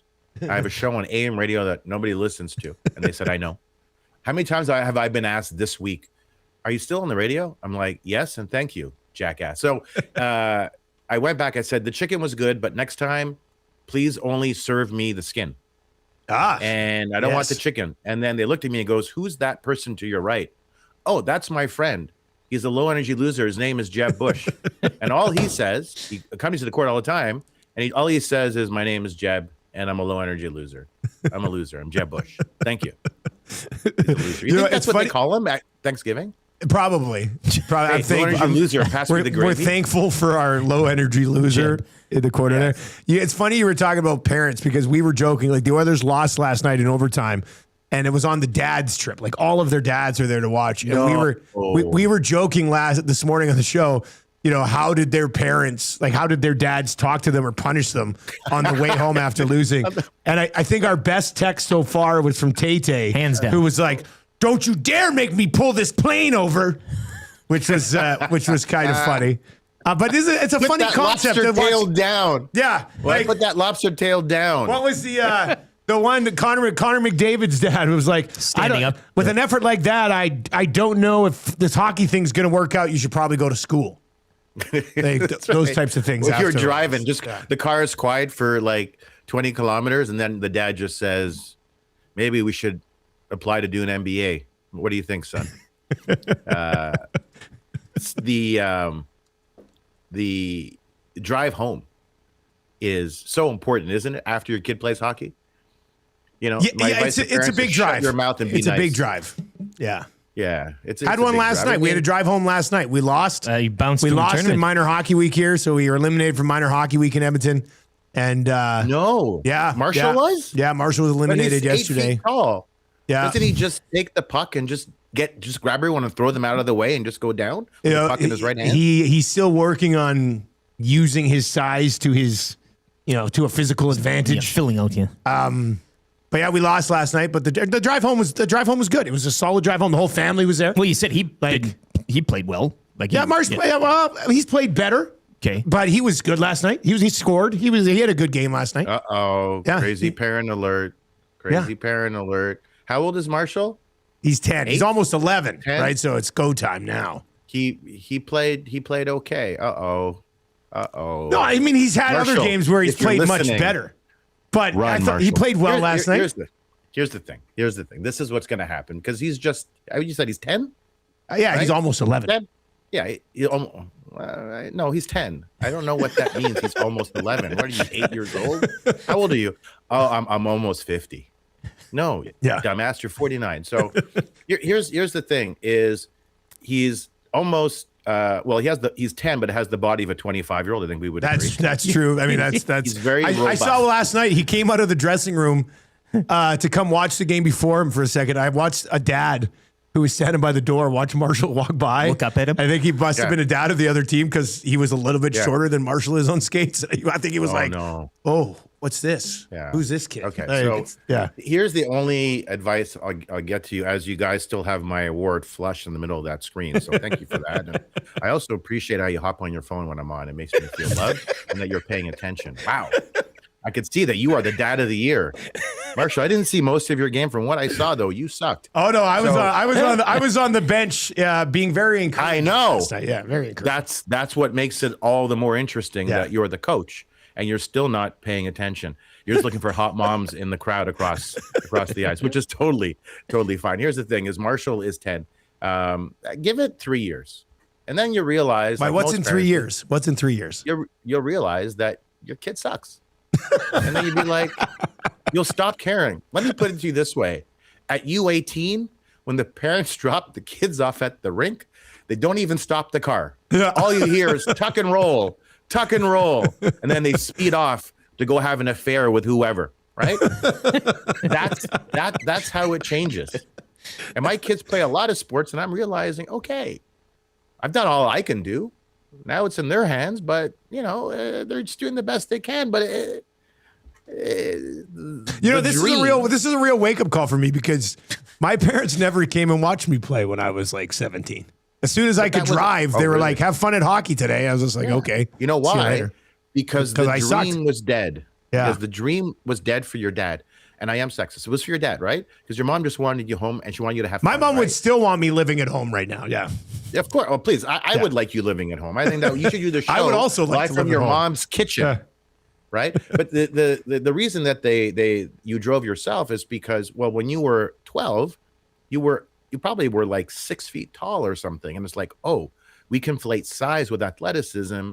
They looked at you and your new name was Pension. Pension Nielsen. Your parents like, oh, Nielsen. you are our pension. This is going to be amazing. And then after a few years, they realize, no, he's not our pension. He probably will be talking about sports rather than playing sports. And that's what happened. Your parents realize, like all parents do, my kid sucks. It's okay. It's okay not to be the best. This has been a great conversation. Jeb Bush was governor of Florida. Yeah. Jeb Bush was governor of Florida, and he is a low energy loser. It's a great tie-in. Right? Oh, God. Would you want to talk about something else? By the No, way, I think it's on pretty the much air? the whole segment. Is Bo Bichette going to go to the Phillies? We still two and a half minutes. No, you know what? Let's talk about Kyle Tucker for a second. Yeah, he's nearing a decision. Okay. Yeah, tell me. Didn't we hear the Mets offered Kyle Tucker $50 million a year on a short-term deal? Yeah. It was 50 million peso a year. He's going Dodgers or Blue Jays, though, isn't he? Well, here's the thing: the Blue Jays have made the best offer. It's a long-term deal at probably $350 or $400 million, right? Like a 7-8 year deal, maybe even, right? So someone who's a 5-tool player gets hurt a lot, but still a 5-2 player. So that's the offer he wants. But why hasn't he taken it? It's because he doesn't want to go there, right? If the Mets made that offer, the Dodgers made the offer, he would sign yesterday. So the reason he hasn't signed in Toronto, this is just me extrapolating, but I am Egyptian, so I do see things as they are. That he hasn't signed there because it's not his first choice. It doesn't preclude a Toronto signing, but doesn't it make it less likely that if he gets the offer that he wants and he still says no, it's because he wants to date the other girls? Waiting on something else. Yeah. Fair? Yeah. No, I mean, that's pretty logical thinking. I mean. Yeah, and I'm sorry I'm being logical. Yeah. No, I know. You're really making a lot of sense right now. I know. It's a bit of a buzzkill as a Jays fan. I told you Bichette's not coming back. Jeez. Bichette's not coming back. He's not getting the offer. There, stuff leaks, as you know, in this business with purpose and intention, right? And so as the free agency period stretched out, you would hear stories, Bichette's looking for $300 million. And then you heard Bichette's okay to play second base. That tells you, as you pick up your phone and ignore me, that Bichette wasn't getting the offer that he wanted from the Blue Jays. And so now he's talking to other people. So it seems highly unlikely that Bichette will be a Blue Jay. And it seems less than likely they're coming up Kyle empty. Tucker will be a Blue Jay. Well, no, they have that amazing Japanese guy Who was the said, guy that I they here to work brought? hard. Yeah, right. Go Blue Lots of Jays. the home Yeah, he had a runs or whatever. hilarious. He had a hilarious. But press was that the best presser ever? I'll tell you why I love that presser. I know that we're running out of time. By the way, my understanding is this is not simulcast on FM radio. Once I come on, it's just beep. Then I come off, then your show goes back on FM, which is totally fine. His presser was amazing because it stood in stark contrast to what we see now from athletes. The pressers and statements tend to be me, I. This was all about, I'm here to do a job. I'm here to discharge my obligations. I'm here to work hard and to do the best I can with the task at hand. That was refreshing. This is not something we see, and it seems to be so wonderfully aligned with Japanese baseball, with Otani, Yamamoto. It is team first. It's not talking team first. It is team first. That press conference his statement was a sentence and a half.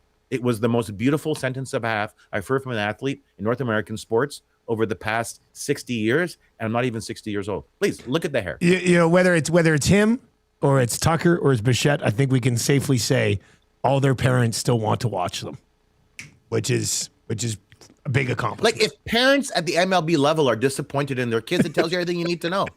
It's not like, unless it's, Dante Bichette. I can't believe you're only batting .215 in the major leagues.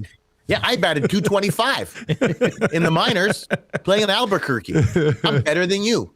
Macramalla, great stuff. Steve Harvey said, I know we have to go. Yeah. Steve Harvey said something really nice, and this will apply to Marshall. He goes, once you die, Dustin, which isn't really far off, once you die, your son Marshall will no longer have someone in his life who wants Marshall to be better than him. That a father is the only person, truly only person, who wants their son to be better than them. Steve Harvey said that? Yeah, he's he's a bit of a philosopher. I mean, he's survey says he's funny, and survey says he's thoughtful and pensive. I think we like Steve Harvey. Do you guys like Steve Harvey? I like Family Feud. Eric, you could take that clip. Do you guys like Steve Harvey and put that in the intro? You don't play on FM radio because I still haven't been on FM radio. It'll be the promo, yeah. We'll talk to you next week, man. If when I come on, there's a guy juggling. You can't even see him juggling on the radio. That's how much you guys don't want me on FM radio. Oh, come on. I love you guys. I love you guys you too, more man. than the circus. Great performance today. Eric Macramalla, everybody. He'll be back with us next Wednesday. He was on fire today.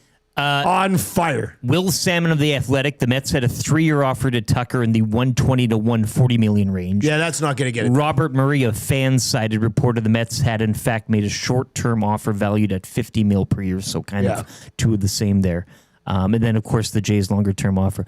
The Akamoto, he the press conference, he said, "Go Jays." And we said, go Jays, yeah. But he said his daughter helped him choose the Jays because she liked their logo, best of all MLB teams. I love this guy already. Hitting all the right notes. Who needs a Tucker? Who needs a Bichette? I'm going to bet Tommy and Hernan that he stays in the lineup for 10 straight days. You're feeling hot now. Hey, like I'm on fire right now. What can I say? All right, 7 o'clock hour has been brought to you by GameSense. When gambling, set a budget before you play. Stay informed and visit GameSenseAB.ca to learn how. A couple of text messages in when we were talking about sports parents. This text comes in. They don't have a handle on their text line, but I told my son that he would be a great gym teacher. And Senior Boots says, I was so mad after a game once, I blurted out in the truck, I swear you're not mine. Great parenting moments. Senior Boots. That's a tough look, man. Oh, God. Swear you're not mine. All right. If you want to play kind of easy trivia, we have hit 7 in a row. Let's make it 8. If you want to play today, 780-218-9999. 780-218-9999. Gift certificate up for grabs at Mr. Mike's. So if you want to come get that, 780, text Trev right now, 780-218-9999. We've got kind of easy trivia. We got 3 questions too many. We got Lieutenant Eric's weekly rankings of power. We got your back morning mandate with Ryan Rishaug. Does he still have the sniffles? We'll get into that. Snow report from Marmot Basin, and then the wrap for William Huff. So we got lots still to come. If you're listening over on 95.7, couple quick minutes of commercials and traffic, then you'll be right back with us. If you're online, we got a sports update coming your way right now, and it is brought to you by the fine folks at Windsor Plywood Leduc. Locally owned and operated, serving Leduc and the surrounding area since 1993. Doors, flooring, baseboards, and of course, plywood. Go see the knowledgeable staff at Windsor Plywood Leduc.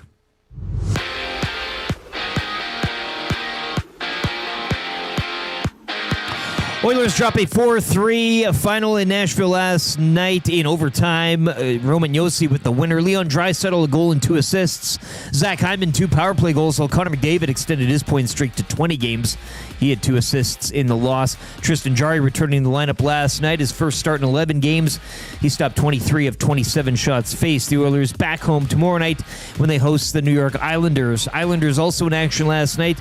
They would fall 5-4 out in Winnipeg. Ottawa 2-1 over Vancouver. Tampa won a franchise record 11 straight. They get past the Penguins 2-1 in a shootout. Washington defeating Montreal 3-2 in overtime. Columbus giving Rick Bowness his debut win. Behind the bench, they defeat the Flames 5-3. Bruins have won 4 straight. They shut out Detroit 3-0. St. Louis also shutting out Carolina by a score of 3-0.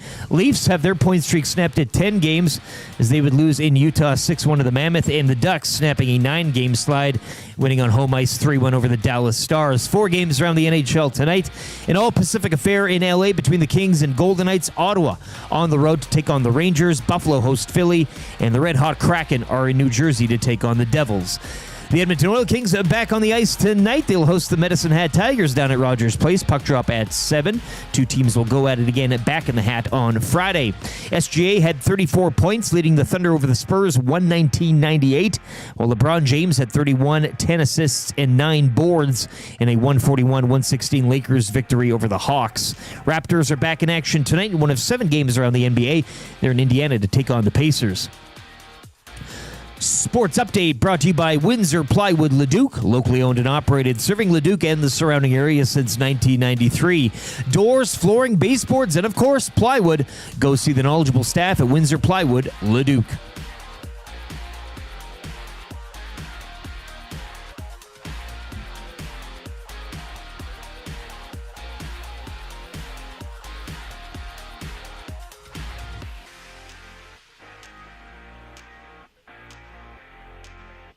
I can remember back being an 11-year-old kid, about 75 pounds on the basketball court against the neighborhood bully, kicking his behind left, right, and center. I call you when I need you, my heart's on fire. When it was all said and done, he was a little upset, so he punched me in the mouth. You come to me, wild and wild. My uncles were over on the side, observing, talking amongst themselves, adult things. When you come to me,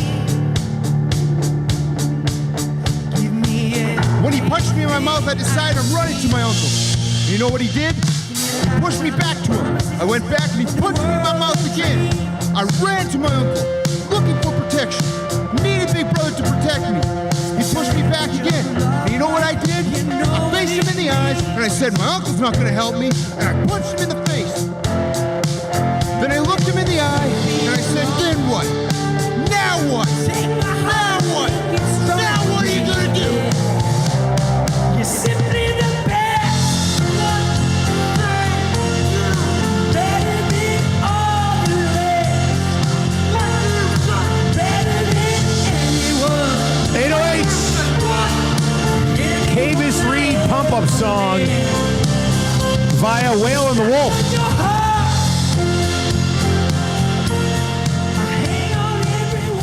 Tough to top that, isn't it? Holy smokes, did they nail that thing.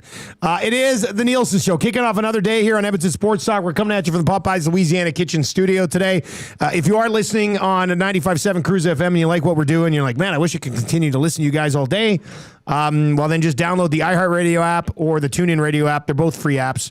And just search Edmonton Sports Talk, click play, and you can listen all day. We've got the Hangout coming up from 9 to 11 today. The Lock Shop from 11 until noon. Oil Stream from 12 until 1. EST Afternoons from 1 until 3. And then the Reed Wilkins Show from 3 until 6. So it's a busy day over there. All of Edmonton Sports Talk is brought to you by Play Alberta. Download the Play Alberta app today. And, of course, the Nielsen Show today and every day brought to you by Weiss Johnson. Weiss Johnson. Whoa. If you love getting a furnace and then also getting an air conditioner and getting 15% off that air conditioner and not having any interest for 24 months, then visit weiss-johnson.com today. That's exactly what they'll do for you. You can text us anytime in the Paris Jewelers inbox. One of your text messages will emerge out of there as the Royal Pizza text of the day. Royal Pizza. It's the text of the day. Keep those texts coming in. RoyalPizza.ca or visit one of their 14 locations in the Edmonton area. Got some of my leftovers I brought in. You're having leftover Royal Pizza in the office today? My God. I got a square slice. You heating it up? You going air fryer? Oh, I'm heating it up. You going to do the air fryer? Air fryer is a good choice. That's he's a big air fry pizza guy. Yeah, that's the only way to play. Yeah. I have a toaster oven at home. I put it in actually. Kind of an air fryer option, but okay, a little bit slower. It's better than the microwave. I mean, you can reheat pizza in a pan. There's multiple ways you can do it, but yeah. I liked what Trev's been doing in the air fryer here at work. I will say, there's a certain time, like if I'm really hungover or something, I want leftover pizza, I'll mic it. Because it gets a little, wet. softer and Yeah, wet. yeah, You're just yeah. like, give me that grease. Like, Yeah. Anyway, I'm happy for you, buddy. I can't wait. I'm happy that you got I'm that looking today. very forward to it. Yeah. Third hour of the Nielson Show is brought to you by GD Liquidators, Auctions, and Appraisals. Mention EST over there, and you get 5% off anything new or used. Don't miss their monthly online auctions. You can check them out, www.gdliquidators.com. They're Canadian-owned. They're Canadian-operated. Make them your first call, 780-447-2787, or pop by the store. I say it all the time. Fun place to walk around. You'll find what you need, even though you know you didn't need it. 14510, 124th Ave. We got kind of easy trivia coming up. We got 3 questions too many on the way. If you have any questions for 3 questions too many, we could use a couple today. Sports questions, non-sports questions, Oilers questions, whatever. We'll answer anything. Send your questions to the PJ's inbox at 780-218-9999. Lieutenant Eric's weekly rankings of power coming up. The Got Your Back morning mandate with Ryan Rishaug, snow report from Marmot Basin, and the wrap for William Huff. Let's start the hour by hopefully extending the streak to 8 with a little kind of easy trivia. Brought to you by Mr. Mike's. With that new location now open in Bonnie Doon. Check out MrMikes.ca for more details. You can order online at Skip the Dishes or DoorDash. Mr. Mike's, eat locally, enjoy casually. Excuse me. All right. Let's get into it. Who's playing today, Trevor? We've got Dr. Seuss. Oh, big Dr. Seuss day. Big author. Right? Texted in earlier, got the... Dr. Seuss. Yeah. Written lots of books. Yeah, like Fox and Socks. The whole bit, eh? That was my big thing during the pandemic. I'd read Fox and Socks to the kids every day, and I would go as fast as I can. And if I didn't make a mistake, it was like legendary. Nice. It only happened like 1 or 2 times I didn't make a mistake. Really? So anyway, I want to say thank you to Dr. Seuss for writing Fox and Socks. 1 fish, 2 fish? Yeah, blue fish, red fish, blue fish, whatever fish, yeah. Thing 1 and thing 2. Created them all. The Lorax. The Lorax. All right, let's go to Dr. Seuss today. Dr. Seuss, you ready to go? Yes, sir. All right, if you can rhyme all your answers today, that would be legendary. If I would have known it was going to be you, I would have wrote different questions. All right, Trevor, start the ticker after I read the first question. And you get 3 out of 5 right. You're going to Mr. Mike's. Here we go. Who did the Oilers lose to in overtime last night? The Preds. Which Oiler celebrated his 29th birthday yesterday? McDavid. Which of their parents did the Oilers bring on the road trip? The Fathers. The father. Who scored the overtime winner for the Predators? Oh, I don't know. Name one team still alive in the NFL playoffs. The Bills. Yeah! There we go. And Sergio Ramos gets a nibble of Dr. action. Seuss. Oh, is that dirty? This is Cooking not the just deuce. a dream, it's a wet dream of orgasmic proportions. Oh, is that dirty? Frustration sets in and the emotion goes out, and then you just start playing by yourself. Oh, is that dirty? You cannot come to my house. No, not today. You cannot come to my house. No, not today.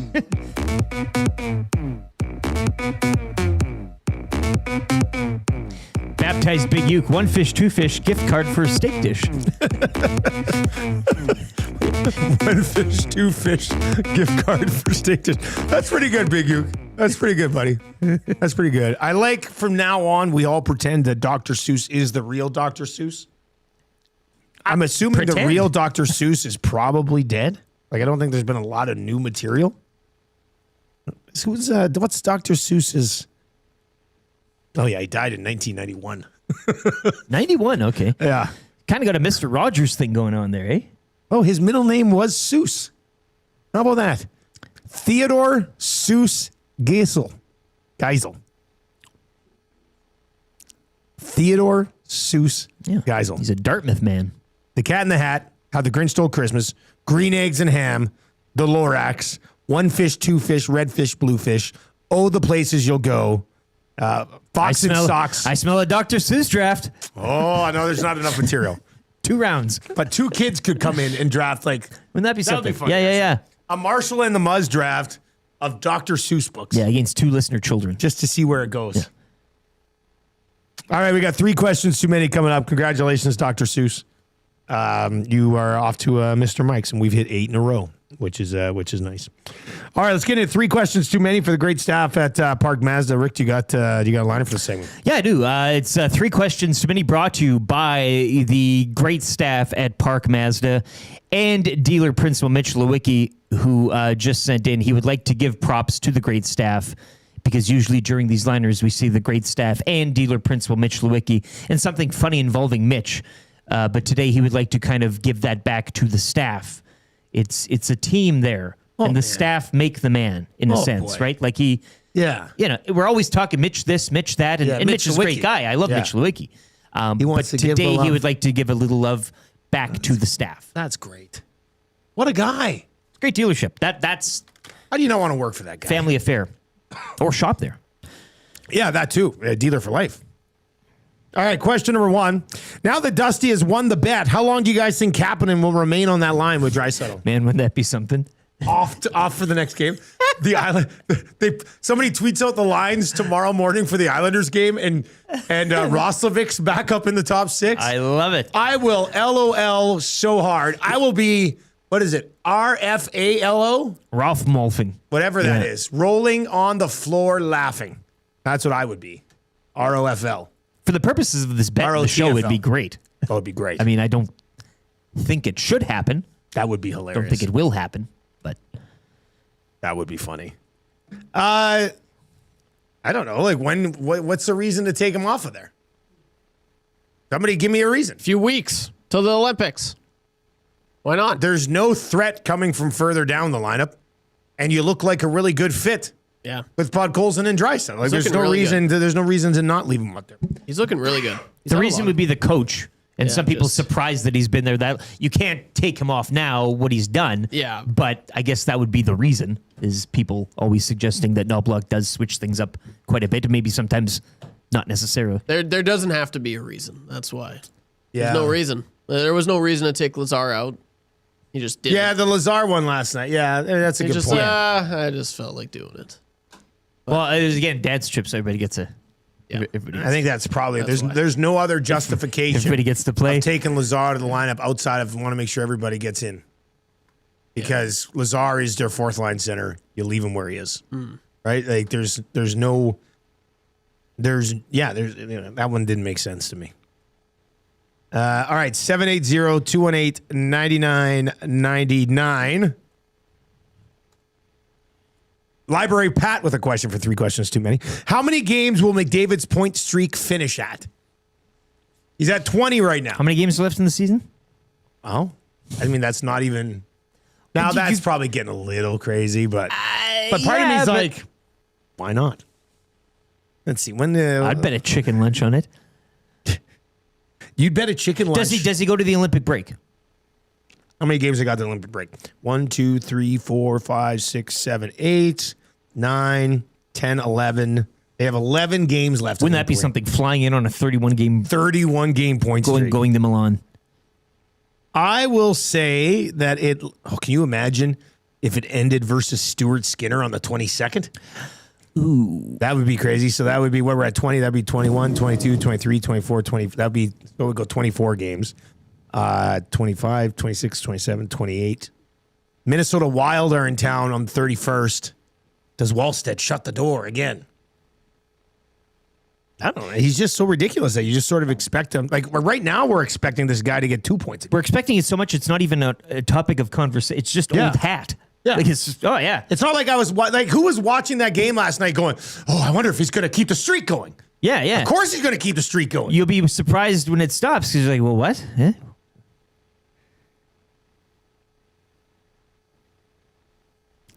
Mac in a bulk truck text into the Paris Jewelers inbox. So yesterday, for the first time, I put Edmonton Sports Talk on YouTube. First time I've ever seen Lieutenant Eric. The voice does not match that body. Mind blown. I wonder what he thought you looked like. Yeah, send in a very descriptive text. We've been doing the show for 15 years together. Close to it. Surprised you didn't know what LT looked like. But the voices never match the bodies. You met radio people when I was younger. You'd meet a guy, or a guy or gal you hear on the radio and everything. And you're like, oh, that's you. Like when, but I think my voice kind of matches my body. Jolly voice. No, but if nobody man. sees you, and they listen to you for years and years and years, you construct and it's never image, it's never going to be spot on of what you. But yeah, what I'm curious. What am I like in your mind? Can you send us a drawing of what you? Yeah. What you thought Eric would have looked like? A sketch. Yeah, that would go a long way. Only if it's a nude one. He didn't no clothes. It was a fully descriptive El Presidente texts in, coming off the conversation that we had with Macramalla. Question number 3, guys. What is your craziest sports parent moment? How were your parents for sports when you were playing football and stuff like? My folks were fine. Nothing crazy. No. When I played minor football before high school, which was like no rules, like the coaches would be in prison today if they were coaching. It was totally different. It was like the program. If you didn't make the team, they just killed you. Yeah, Sonny Lafreniere broke his leg. He was he's one of our quarterbacks. He broke his leg on the field. His dad drove his truck on the field and chased the kid that hit him. Because we had to get him off the field, and it's not like there's an ambulance that there was nobody there to help. So Sonny's dad drove his pickup truck onto the field. And then got out and didn't chase the kid all the way home, but chased him off the field because he was mad that his kid broke his leg. But I didn't play hockey. My brother played hockey, and we would go to tournaments out of town and whatnot. And the parents, Luke, some years Luke would make tier 1. Yeah. Some years he'd make tier 2. He made We're talking football still? Hockey. Oh, hockey. Okay, yeah. And I didn't play hockey, but I'd go along, and I'd be in the cheering parents section. I saw it all. You're on the ice, you maybe don't hear and see all the stuff. So you see all the good stuff. I was right in the thick of it, and some of those parents on the tier 1 teams. I mean, you all got the branded coats. You're rolling in there. It's like Mighty Ducks 1 with the other team, right? Like us tier 4 teams, we have hoodies. It's a different level. Yeah. So I mean, you go out of town somewhere like PA.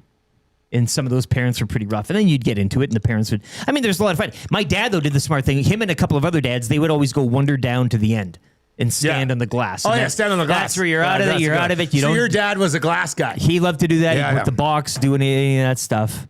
But even so I worked the music in the box at Nate Hockey for Oops. Okay, yeah. And what was that team from up north? And they'd come down in a bus. A college team? Yeah, Latano, Batano. From Keano. Keano from Fort Mac. Yeah, Keano College. So whenever the Ooks would play at home, I mean, it's ACAC, you didn't get but they would travel a full bus. Really? And I mean, again, there were a couple of times Keano played here. And I remember, I mean, it's ACAC hockey. Yeah. They would just be losing their mind at the refs, at the players, at everything. So I mean, it's just my parents, my mom specifically, would be the one. There's 3 occasions that stand out to me. The one time I was playing junior high school basketball. I was a grade 9er on a 9-10 team. There was 3 of us grade 9s that made the team. So we didn't play much. That was kind of the thing. You made the team. They're like, you're not going to play much. We've got 9 grade 10 kids. It's just, you're not going to play much. So I'd get mop up and garbage time. And my parents, that always frustrated my parents. I kind of came to reality. I was just I'm a grade 9 and I'm not going to play much. But the one time they're putting me into the game with 2 minutes left. And my mom is across the court, with all the other parents yelling, "Don't even bother going in, Dust. The game's over." And I was sitting there. I was like, oh my God. Are you kidding me? Turning red. So I get into the game, whatever. There's another time, I think it was the next year, when I was one of the grade 10s on the team. I was playing more, obviously, but I think I did something at a very short fuse, even when I played basketball. I do stupid stuff. And I'd done something where the coach benched me, and it did not sit well with old nasty Nana there. So we were driving in the parking lot after the game, and we were driving by a coach. And she unrolled the window and yelled at him, "Nice decision, Kev." She was just, let's go. And I'm just oh my God. And then another time when I was playing hockey, I remember I went out to the point and I didn't want to block a shot. That was not my thing. But I took a shot right off my foot. And it hurt. So I go down and I'm trying to get up because I was 15 feet from the bench. So I'm trying to get up and get off, right? Go somebody being a tough hockey player. Yeah. Remember when Peverly died? Rich Peverly. So I'm trying to Rich Peverly this thing. And I'm trying to get to the bench. And my coaches are get down. And I'm like, what? You want me to, like, I'm trying to skate over. And my mom in the crowd, she starts walking down, like, towards the bench. She's like, you're telling my son to lay down when he's trying to get over. She lost it. I was just like, oh my God. But I don't know how my dad put up with her, to be honest with you. Like, So I've not had any of those moments. Real quickly, I think the best one, though, it's not a parent, it's a teacher. You know my buddy Pete Mills, right? Pete, the prick. Yeah. So he had like ADHD when he was young, but it wasn't diagnosed because nobody cares about that stuff. So in grade 8, we had like a grade 8, it's a tradition. Grade 8s take on the teachers in a rec soccer game out in the park. And the rest of the school, the entire school, grades 1 to 7, sit on the hill and watch this game. And it's supposed to be for fun. And Pete kept pissing around. And like they'd set up the ball for a free kick and he'd kick it away, right? So he kicks away this one time. And this one teacher who didn't really like him much, Phil McIntyre, he was like the computer teacher at the dawn of the internet. Like he thought he was smarter than he was. You work on typing in that class. He ran, just like the video we were talking about with Macramalla and that parent, he ran and Pete's like 12 years old and he like Goldberged him. And the entire like grades 1 to 7 is just because I mean that's times were you different. Could serve times you were could serve different. time doing that. I mean, and then, well, now I mean you'd be fired immediately. Oh yeah. Like, you can't do anything now. But he creamed him. and then that was it. No more soccer games. Like we all paraded back. And Waddy in Cloverdale says, my dad came to the bench my first year of Pee Wee and told me that if I didn't start effing hitting, he would put me in figure skating. Came to the bench. That's a tough one. Martin says, Dusty takes a shot off his foot. Dusty's mom yells out, my son! All right, do you have weekly rankings? Yeah, I do. Yeah, all right, let's do it. Let's do the weekly rankings of power here. LT's weekly rankings of power. Let's get into this bad boy. What are we ranking this week, man? We're doing the top 10, and it's only 10. This could be a stretch out to 50 or even 100. The top 10 AI song ideas relating to YouTube Trev moving forward. Oh, God, I love this idea. Yeah. I'm going to try to do all 10. Get your shillings out here. Yeah, exactly. Number 10. Arm wrestling Joaquin Gage. Oh, arm wrestle song has to happen. Like a Johnny Cash ballad or something. You know, that's a good idea. Number 9. Playing basketball with Dustin. Oh, I got 21 games. You got, Check out my wrist. I got a war wound from, we played 21, but we play a version called Prison Rules. Prison Rules. My thumb still hurts. And, now your back's going to hurt, Trev, because you're going on landscaping duty. So, look at my wrist. It's all cut up. Yeah. Jeez. Are you okay? Well, I'm going to workman compensation board this afternoon. Yeah, that was pretty tough. That was tough. And you won that game. I did. I'm going to make you bleed today. Number 8. Bathing, showering, or general grooming. Oh, yeah. That's the lay down shower You song. could have one for each, really. Number 7. Dating or using dating apps. I haven't done that in a while. Okay. Number 6. Eating food, wings, pizza, etc. Okay, yeah. Number 5. Drinking fluids, beers, milks, etc. A warm chocolate milk song. That'd be good. Yeah, that's a good idea. Yeah. Number 4. The studio light, to which you promised we'd get a song for that. Yeah, I know I'm working on it. Number 3. Taking down the station Christmas tree. With, I didn't even notice I helped Maddie. It was featuring mainly Matt Iwanek. Yeah. You guys did it 2 days ago. Yeah. Today I walked in, I was like, oh, the tree's gone. That's why I said yesterday. Yeah. It kind of it was tough noticeable, though. It was tough to get in that little bag. We're now planning to take ours down Saturday now. Oh, nice. Yeah. It's a terrible job. It provides such light and merriment to the house. Just makes me so sad. All right, number 2. Shoveling the grass for his land. You're connecting to the meter, the gas meter there. He's the grass shoveler. Yeah. Jeez. For Ivan. Don't get me started. Number 1. The number 1 in the top 10 AI song ideas relating to YouTube Trev. Him finally watching Arlington Road. Oh, God. It's not happening. You'll never know what happens on Arlington Road. And you could have cuts from the movie. I guess cuts. There he goes. It's about you, Fenimore. Yeah. Let's do that one. What a film. Trev, if you watch the movie, I'll write the song and I'll cut in the clips. Okay. That's a good deal. Yeah. I like that. More Arlington Road on the show. Look, if you watch Arlington Road, you're probably going to say it's a pretty good movie. Or okay movie, at least. It's good. You should watch it. All right, the 8 o'clock hour brought to you by GD Liquidators, Auctions, and Appraisals. Ryan Rishaug coming up. Hopefully he's feeling better.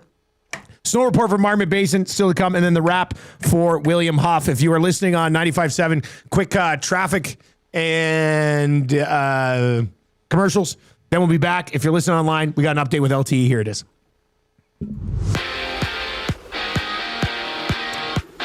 Roman Josi scored with 1:17 left in overtime, lifting the Preds over the Oilers 4-3. Connor McDavid extending his point streak to 20 games with a pair of assists, while Tristan Jarry returned to the lineup. His first start in 11 games, 23 saves on 27 shots. Oilers back home tomorrow night to host the Islanders. Islanders also in action last night. They would lose 5-4 out in Winnipeg to the Jets. Senators clipping the Canucks 2-1. Tampa, they've now won 11 straight, setting a franchise record, 2-1 over the Penguins in a shootout. Washington over Montreal, 3-2 in overtime. Rick Bowness gets his win as his Columbus debut behind the bench. Blue Jackets 5-3 over the Flames. Bruins shutting out Detroit 3-0. St. Louis shutting out Carolina 3-0. Utah snapping the Leafs point streak at 10 games. They defeat the Leafs 6-1. And the Ducks snapping a 9-game slide, 3-1 over the Stars. 4 games in the NHL tonight. Kings host the Golden Knights. Ottawa visit the Rangers. Philly are in Buffalo, and the Devils are at home to the Kraken. The Edmonton Oil Kings back on the ice tonight from Rogers Place. They'll host the Medicine Hat Tigers. Puck drops 7 o'clock. 7 games around the NBA tonight, including the Raptors back on the court there in Indiana to take on the Pacers. Last night, LeBron James had 31, leading the Lakers over the Hawks, 141-116. And the Thunder pick up their first win against the Spurs this season in 4 games as they defeat San Antonio 119-98. Ryan Rishaug joins the show next as Hour 3 of the Nielson Show continues here on Edmonton Sports Talk.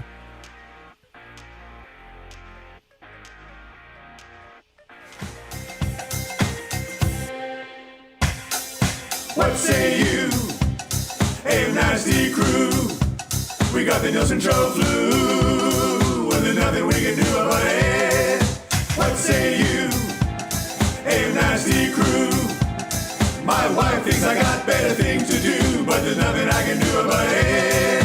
We're tuning in, not tuning in, we're listening online. We catch up with the podcast when we fall behind. We're texting in the nasty chat, what's on our mind. 780-218-9999. No more interference from corporate interest. To Tati and Eric and all at the back end. Like Brzezinski and Noodles, Gadrick and Gagin. Maybe it's but a cool band to make a little wager. We can't wait for the Monday Mandate. Shaggy's always on time. Tommy's always late. Would you like a cup of tea? Forget about the old place. Hey, we were number 1 in the text race. We don't miss all the commercial breaks, but we sure miss Nickelback today. We want to hear some hot takes and we want to hear Renee. Why not hold the neck up when I want to kiss away? Beat up the tire fire and remember that name. We love every goal song, but what about Amanda Games? Macramalla, Rapaport, 8:33 on the Nielsen Show. Thank you very much for being here today. For listening on 95.7, tell your friends the Nielsen Show's back on the radio, this time on the FM dial. If you're watching on YouTube, hammer the thumbs up for us. Sub to the channel if you haven't already. We've got your snow report coming up, and the wrap is still to come as well. We'll get some more of your text messages on crazy stories from like parents or anything. How about this one? Sean texts us, says, I remember in high school, one of my buddies wrestled our gym teacher and wrestling class right in front of all of them. He beat the teacher right before the buzzer went for the next class. The gym teacher was losing his mind and demanded a rematch and wouldn't let him leave. And then this is a good one. Dave the Welder says, I was playing senior A hockey and a player on our team got slashed and laid on the ice flopping around like he was shot. When he finally got to the bench, the assistant coach lost his mind and they started fist fighting on the bench. Player versus coach. Best game I was ever as backup goalie. Last game for both the player and the coach. So that's... I'm sure our next guest will have a tale or two. That's a good one as well. Yeah, that's... For maybe both sides of the coin. Let's see here. Let's do it. It's the Got Your Back Morning Mandate. Timberlake rocks. Is that a mandate of yours? God, what are we talking about here? Good question. Can some of it be about sport? Yeah. All he needs to do is just get in front of people and state his case. If they had the mandate from the people, blah, blah, blah, I don't know where that information came from, but I would question it. Time for the Morning Mandate with Ryan Rishaug. This is what sports broadcasting is all about. You know what? That may be a good point, Ryan. You broke the story, Ryan. Rishaug is one giant 6'2" pile of Charmin. All right, it's TSN's Ryan Rishaug from the Got Your Back podcast network. Find Got Your Back on all your podcasting platforms over on their YouTube channel. Let's bring Shoggy in. Yeah, it looks like he's looking great. His mic handle's blocking his face right now. Ryan Rishaug, are you there? Illuminated. I don't think he's there even. Can you hear me now? You got me now? We can hear you now, but okay. So I couldn't see my picture before. Do you not I came see on. what's in front of your face? Let me see here. Yeah, just one sec. Let me see if I can fix this. No, where is it? There it is. Okay, let me do that. Oh, so is that on a different camera that's blocked by the mic holder? That's what it looks like? Yeah, no. So it's blocked by my camera. So that video is from the small camera at the top of my iMac. Yeah, okay, that makes sense. And I've got this mechanism that brings my webcam and drops it. Like my webcam is in the middle of my computer screen. What? And then my webcam's in the middle of my computer screen. And then the video chat is in behind it. And I have it just below the camera so that I can actually, like, if I want to look at you, like Dusty, a prompter, kind of. It's like not really a prompter, but it's about eye line. So if I want to look at you, Dusty, like right now, I'm looking at you on my video screen right now. Right now, I'm looking at the camera. Cool. Whereas a lot of times you need, because it's for the pod, right? For hours, you're having a one-on-one. If your camera's up here, then it makes sense. Or if the video chat's over here, you don't feel like you're actually talking to anybody, but I can actually see you right in behind my. You lower down in front of your screen. Oh. Yeah, like a telescope. So I've got these things, and when I'm done, I lift it up, and then it's just gone, and I can use the monitor. So it's a pretty handy little setup, buddy. It makes a lot of sense. Yeah, well, I mean, nothing but budget over at Got Your Back.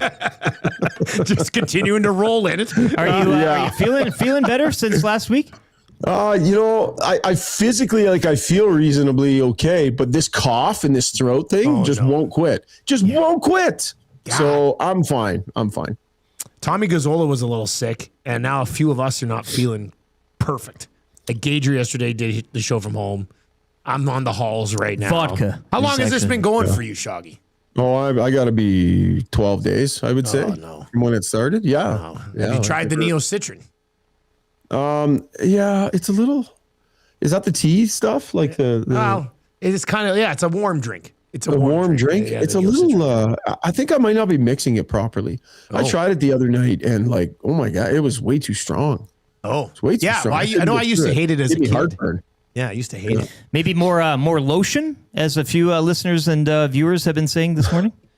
So we heard this was gross. The people are like, "This is disgusting." I don't understand what's gross about it. This is the thing. Struddy did his Struddy's World segment last night. Okay, and he talked about how often, when he parks his car before he goes wherever he's going, he has hand lotion in his car, and he'll quickly give his hands a little lotion. Totally right? normal. Totally. Struds likes to have soft hands, I guess. Yeah. But the problem was he would get to places and have to shake people's hands, and he didn't know what to say because he felt like his hands were maybe a little lotiony still and a little. So do you have to be like, "Yeah, good to see you. By the way, I just put lotion on my hands."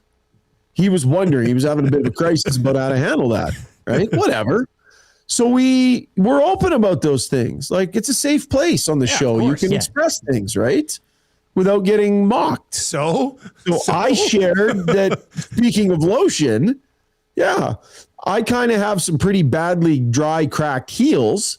And I, at night, have been applying some lotion to my heels first thing before I go to sleep. And it's actually made a real nice difference. I'm about a week in. Well, oh my God.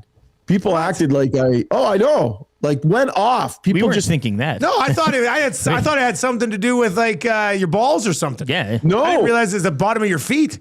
Bottom of my feet. My heels. I have the heels of a 97-year-old. So they're a little cracky, so you put stuff on. The lotion on the bottom of my heels at night. Like my wife, you should show maybe so Tam sometimes her fingers will crack a bit. Mm-hmm. So she'll put lotion on and then she'll put on like a glove. At night. So you should do that with your feet. Yeah. Yeah, well, and that's so I shared that, and I hop into your guys' YouTube chat when I'm on here, and people are like asking about the lotion, and it's like, what's? I don't understand what the big deal is. Like, I got your back on this one, no pun intended. No, you got to treat your feet. I think it's totally fine to lotion your feet. I don't do it. By the way, another massive argument recently on the show. So charcuterie board, is the proper charcuterie board. Yeah. Struds is going dry January, but his version is no more charcuterie because he overdid it at Christmas. So much at Christmas time. Makes sense. That sparked a debate. I made the comment that a must-have on any good charcuterie board are like the craisins, like the cranberry raisins that go really nice with the soft cheeses and stuff like that. Mayhem. Absolute mayhem. I would probably disagree with you on that one. I mean, I get the lotioning of the feet, but I don't know if I've ever even had a charcuterie board that has raisins on it. Like craisins, like the red craisins that go next to the soft cheese, like the really soft cheese. You go a cracker, really soft cheese, and some craisins. I remember seeing grapes. There's a lot of grapes. Grape. Yeah. Maybe was it a charcuterie board that you had for a long time and the grapes dried into raisins? No. Is that what it was? No. Randine and I do this all the time. Every charcuterie board that we put out has the craisins on it, and they're a big hit. They go. And I reminded Struds for our Got You Back Christmas party, he and Shona were hunkered over our charcuterie board like a couple of lions hunkered over a wildebeest. This is the thing, though, with Struddy. Like, okay, so you're going dry, but how many, like, is he having a charcuterie board every single week? Like, it can't be that difficult a thing to give up. How many people are having, charcuterie boards all the time? Yeah. Well, I think it was bad. Like, apparently it was bad over the holidays. He went on a run of a pile of days in a row, and where he just mauls it. So yeah, that's what we said. How often do you have to, what great discipline you have? Congratulations, you gave up one charcuterie board in January. Yeah, maybe if that. Anyways, it's a dumb show. Don't bother. You can find it over on their YouTube channel, obviously on all podcasting platforms. Shoggy, last night's game, Oilers got a point out of it. Thought Jari made some big saves for them in the third period. There's a whole discussion about the overtime goal and maybe some of the ice time in overtime. But, how do you think they played last night in general? I don't think they were great. They give up, I'll say 3 even strength goals because one of them came at the end of a penalty kill. And I thought they were a little bit sloppy. I thought that they probably played well enough to grab a win. I mean, their special teams are really good.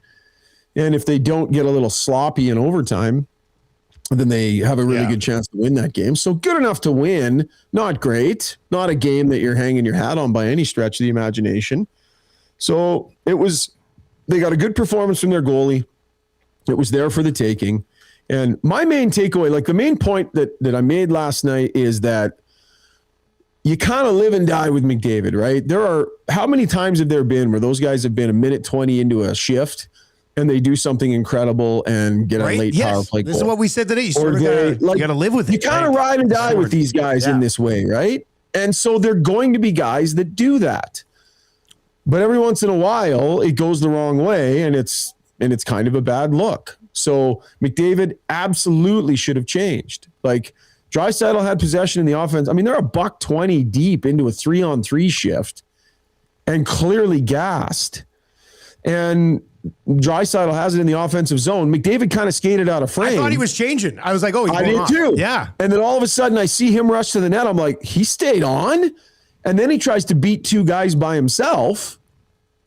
Right? Well, you have to know when you're out there, do I have enough? It's not just a question of, do I have enough left in the tank to take one more rush at the net? It has to be, if it goes the other way, am I going to be useful at all? Yeah. And those guys got so deep into that shift that they were just useless going back the other way. So they got a little gluttonous with their own personal ice time there. Probably shouldn't have. But they've done amazing things deep into shifts before. So what do you do? That's exactly what I said this morning. I said I have a hard time criticizing anything they do in overtime because we've seen them be brilliant so many times. But, one time, like a minute and 30 or a minute and 40 seconds into an overtime shift, if they have control of the puck, do what some other teams do and, like, drop it back to the defenseman, keep possession of it, and go pop off for a second, right? Like, they're not built that way, right? Like, that's just not how they operate, those two dudes. The thing that kind of exacerbated it, Dusty, is that not only did McDavid choose to stay out, but it was a very low percentage play. The one that he tried to make, right? Yeah. Walk through 2 guys, understanding you're heading in the wrong direction. The puck's going to go the other way, and everybody is gassed. So, I mean, I don't have a hard time criticizing them for it. They shouldn't, they shouldn't have done that. It was a bad decision. They definitely shouldn't do that again. But God, they do so many amazing things in overtime too, that it's like, you're going to have to take the odd one of those because you got some gunslingers, and if the odd time the gunslingers can make the call that's a little bit more conservative, get to the bench and live to fight another day, you definitely wouldn't mind that. Ryan, what do you think they should do? What do you feel? What would you do with the Oilers' goaltending situation moving forward? My priority, if I were in the decision-making seat, would be to maintain 3 NHL quality goaltenders with the organization. You have to maintain 3 usable goalies. So whatever the pathway is to that, I don't believe it's keeping all 3 in the NHL till the playoffs. That doesn't really work, generally speaking. It's a long haul to go with 3. It's a long haul to go with 3. So I would not expose Calvin Pickard to waivers. I would not do that. I would maybe give Ingram the game tomorrow night and then send him down, if that's where they're going to have to do it based on because they got like days. a 4-day window now, right? I think it's down to 4 days. Yeah. So play Ingram tomorrow night and send him down. Here's the thing: Tristan Jarry's back and he's healthy. You want to play the crap out of him. You need to test this goalie. You need to play him a lot. So if you want Connor Ingram, Connor Ingram's pathway to the most ice time is going to be going down to the minors. Now, goaltending experts, and I heard Woodley yesterday talking about this. The AHL is a tough league to be an NHL goalie in because it's fundamentally less organized and it's, things aren't as crisp. And for a goalie like Ingram, who technically is really sound and excellent at anticipating the play, and it can be hard for him. Like, look at his numbers in the American League, right? And how good was he in the NHL here? So you risk losing some of the momentum, but I think it's a lesser risk than losing Calvin Pickard and then something happens to Tristan Jarry, who recently has had injury troubles. Yeah. Do you worry? Like you just said, play the heck out of Jarry, which I would agree with. But do you worry the fact that he's missed time already twice this year that if you play him too much, you lose him again? Well, okay. So then you baby step. I mean, don't play him any more than it's safe to play him. Yeah. Okay. Yeah. You're not talking. You're not starting 5 or 6 games in a row. No, that's not what I'm saying. Right, but let's say Tristan Jarry distinguishes himself as the clear-cut Oilers starter. All right. Let's say that happens. Well, what's his schedule going to look like in the playoffs? Like, you're going every second night. Yeah, he's going to be busy. Yep. So, I mean, are you going to treat him like he's made of glass for the rest of the season, giving him, starts that are not indicative of what he's going to have to, the lift he's going to have to make in the playoffs? I just think you can't handle him with kid gloves. Like, as long as the doctors are saying, no, yeah, you're fine, play him. Play him. Give him lots of action. He needs lots of game action to just be in there, get established, feel good, get into a rhythm. They need to see what they've got here. But they also need to maintain another option, a safe option. So I hang on to 3 goalies at all costs for me. Back-to-back texts. McLean texts in and says, send Ingram down, let him keep playing through the Olympic break, make a decision on it at the trade deadline. And then this text says, send Pickard down. I hate how this is even a discussion. But this is the thing. Like, you think he gets claimed? Yes. Yeah. Yeah, Calvin Pickard. I think I'd be leaning towards he probably gets claimed as well, right? Like, I think I put out a poll, and the last thing you want is to 60-40. Like, in a perfect world, you've got all 3 of those guys available to you come playoff time. Yeah, right. Depending on how it sorts itself out and how. But it's not even about, like, Dusty. I agree. Like, it's a good point about having all 3 available in the playoffs. But to that texter who said, "Why is this even a discussion?" Yeah. So the question I would ask to that person respectfully. So if you want to give Ingram and Jarry the look up here, so you send Pickard down. And Calvin Pickard gets picked off waivers and he's gone. And Tristan Jarry, 3 starts from now, tweaks something. This goalie has a recent history of some injury trouble, right? People get offended at that. They're like, he's not injury prone. He's not. Look at his career. Yeah, okay. I've got a bit of a pushback thing when I mentioned, but like this year, he's had multiple issues. He's got a recent history of injury problems. Yeah. He's in this zone where he seems to be getting hurt, a fair amount. And if you don't take that seriously, and now he's gone, so now you've got Connor Ingram and Unger. Like Connor Unger would be the next guy up. Yeah. Keep playing in the minors. Go. The best thing for him is to just establish himself as an elite AHL goalie. Imagine if they have an elite AHL goalie on their hands. I don't know, but he's writing an amazing story. But he doesn't need to be backing up in the NHL, right? And if you risk Pickard and Jarry gets dinged up, now what? And that's what I would throw back at people that suggest it's crazy to just think you can send Ingram down and keep Pickard. Shoggy, great stuff, man. We'll let you get back to lotioning your feet. Actually, Reed Wilkins. Wilkins sent in a limerick, right? Reed does limericks on his show. Yeah, right. Love it. Rishaug smearing lotion on a heel in pursuit of a softer feel. Yep. Not on your balls, Nielson calls. You surely don't want those berries to peel. Goodness sakes, Reed. Reed is the most G-rated person I think I know. I'm shocked. Not around the office, man. I will tell you. We have learned some things about Reed Wilkins since he started working with us that I would have never thought in a million. He's the filthiest of our entire staff off the air. Oh, I love it. Yeah. Okay, well, I got to break through with him. It's partially uncalled for. Borderline. Yeah, it's borderline HR violation. I feel like I don't know him as well enough then, because my relationship, I have a great relationship with Reed. I love him. I think he's immensely talented, and I think his show is great. But we're pretty pleasant with one another. I feel like Reed has been afraid to show me his true self. We've been friends for a lot of years here. It's hilarious. Next time, loosen him up when you see him in the rink here over the next couple days. All right, Shoggy, what do you guys got coming down the pipe? Struddy's World today, 12 to 1 o'clock, live on our YouTube channels, and then got your backs after the next pile of games. Excellent. Good stuff, buddy. You continue to get better, and we'll chat next week. All right. Take care, guys. There you go. That's Ryan Rishaug. I did the heel thing is. I told him soaking the feet, and we all laughed. I honestly think that, soak the feet. Soak the feet with some Epsom salts. Those heels will be help. buttery soft in no time. I'd also suggest going to get what's the feet one? Pedicure? Oh, they shave it off. Right, they shave it off. Yeah. They shave it off. It's like an Italian restaurant with the You come out of there with your feet like a baby's butt. Yep. Yeah, there's some other options there for you. All right, excellent limerick from Reed Wilkins. Reed Wilkins, of course, hosts the Reed Wilkins Show every day from 3 until 6. Listen on TuneIn, listen on iHeart. As Rishaug said, it is a wonderful show. Excellent limerick from Reed. And a clean show, we should say. He's on the air. His show's very clean. It's just if you pop into the boardroom between about 10:30 and 3 here every day, it's R-rated. Yeah, no doubt wipe down afterwards. All right, let's get. Oh, you know what it is? Well, you know what day it is? It's Wednesday. You know what day it is? You know what that means. Wednesday. You know what it is? Here we go.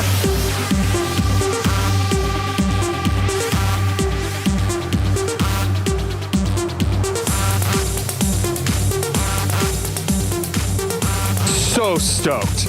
Like, winter's here. I'm stoked. You stoked? I'm stoked. Just so stoked.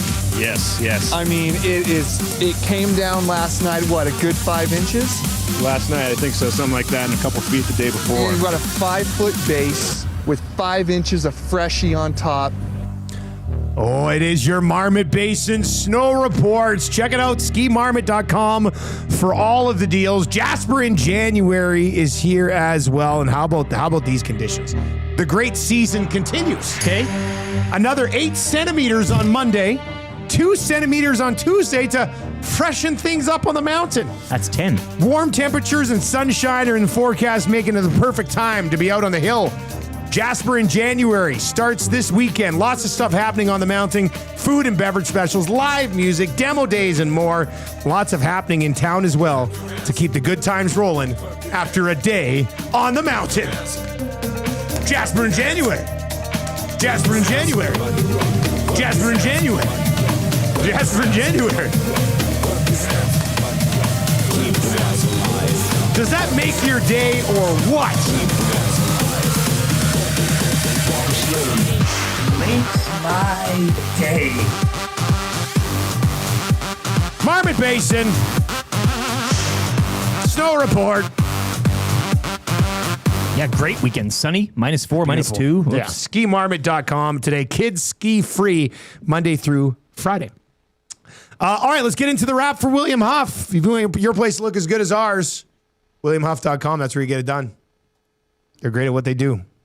They've been doing it since 1952. www.williamhuff.com. What did we learn on the show today, boys? The Strudwick charcuterie bread. I mentioned this. It's like giving up turkey for January. Like you don't exactly. Christmas season is the season you. Yes, we all know you indulge in the charcuterie boards. Yeah. But nobody's doing it in January. You know what I want to give up in January? Yeah. Watching Christmas movies. I'm going to give up opening presents. That's going to be tough to do. Yeah, well, really That's tough. going to be tough to do. I guess if you have a birthday. Sorry, Struts. Who's having a January charcuterie board party? That's a weird one. Also, I guess Mike Tomlin doesn't want to rush back into coaching. We'll see what it says when somebody gives him $7 million a year or $10 million a year. Money talks, I get. But I think Pelissero had it. He's like, he might just take a year. I mean, he's got a ton of money. We'll anyway. see. We'll see. Yeah. Can you imagine just having a year off without working and just doing whatever you wanted and not worrying about money? My God. That's a life. And not old, like not retired. Like yeah, like in your prime. Yeah. In your prime, you can still go climb a mountain if you want. You can attend all of his kids' all the sporting events. Yell at them like crazy. Yes. Imagine Tomlin showing up at the game. Tomlin's on the coach of his football kid sideline and looking at he's questioning some of the coaching decisions. And the other coach is like, damn it, that's Mike Tomlin. Trev, what'd you learn today, buddy? The moisturizer, that was new with the heel. Yeah, but I learned about that. You can do that if your heels are dry, right? You put moisturizer on them. Yeah, so I learned that. I learned Noodles was the third string. Got traded. Yeah, with Kipper and Turek. Wasn't there for the cup run. It kind of made me sad a bit when he said that today. Yeah, I'm curious. Next time you what was that like watching the Flames? Was he in a bar by himself? Watching very that curious. team he was on going for a run. Because I thought about that when Taylor Hall was traded as well. Celebrating I don't New want to Year's. drum anything up. That seems kind of mean. Like you're watching him going that's not around. mean. I like Like, when they what was that lost. like? Was Well- he like? Yeah. Yeah, well. He's like, I bet he would have been still sad for his boys. Probably. Noodles is a nice guy. Yeah.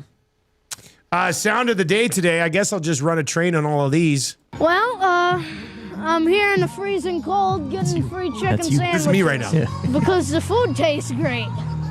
I mean, it's chicken. It's fried chicken. I like fried chicken. Name Popeye's favorite food. Chicken. I'm too drunk to taste this chicken. The pickle tastes like chicken. You hear me? The pickle tastes like chicken. You hear me? The pickle tastes like chicken. You hear me? Popeye's chicken bet payoff today on the oil stream. I want you at high noon reciting all of those lines during the lunch. Oh, I will. Yeah. Yeah.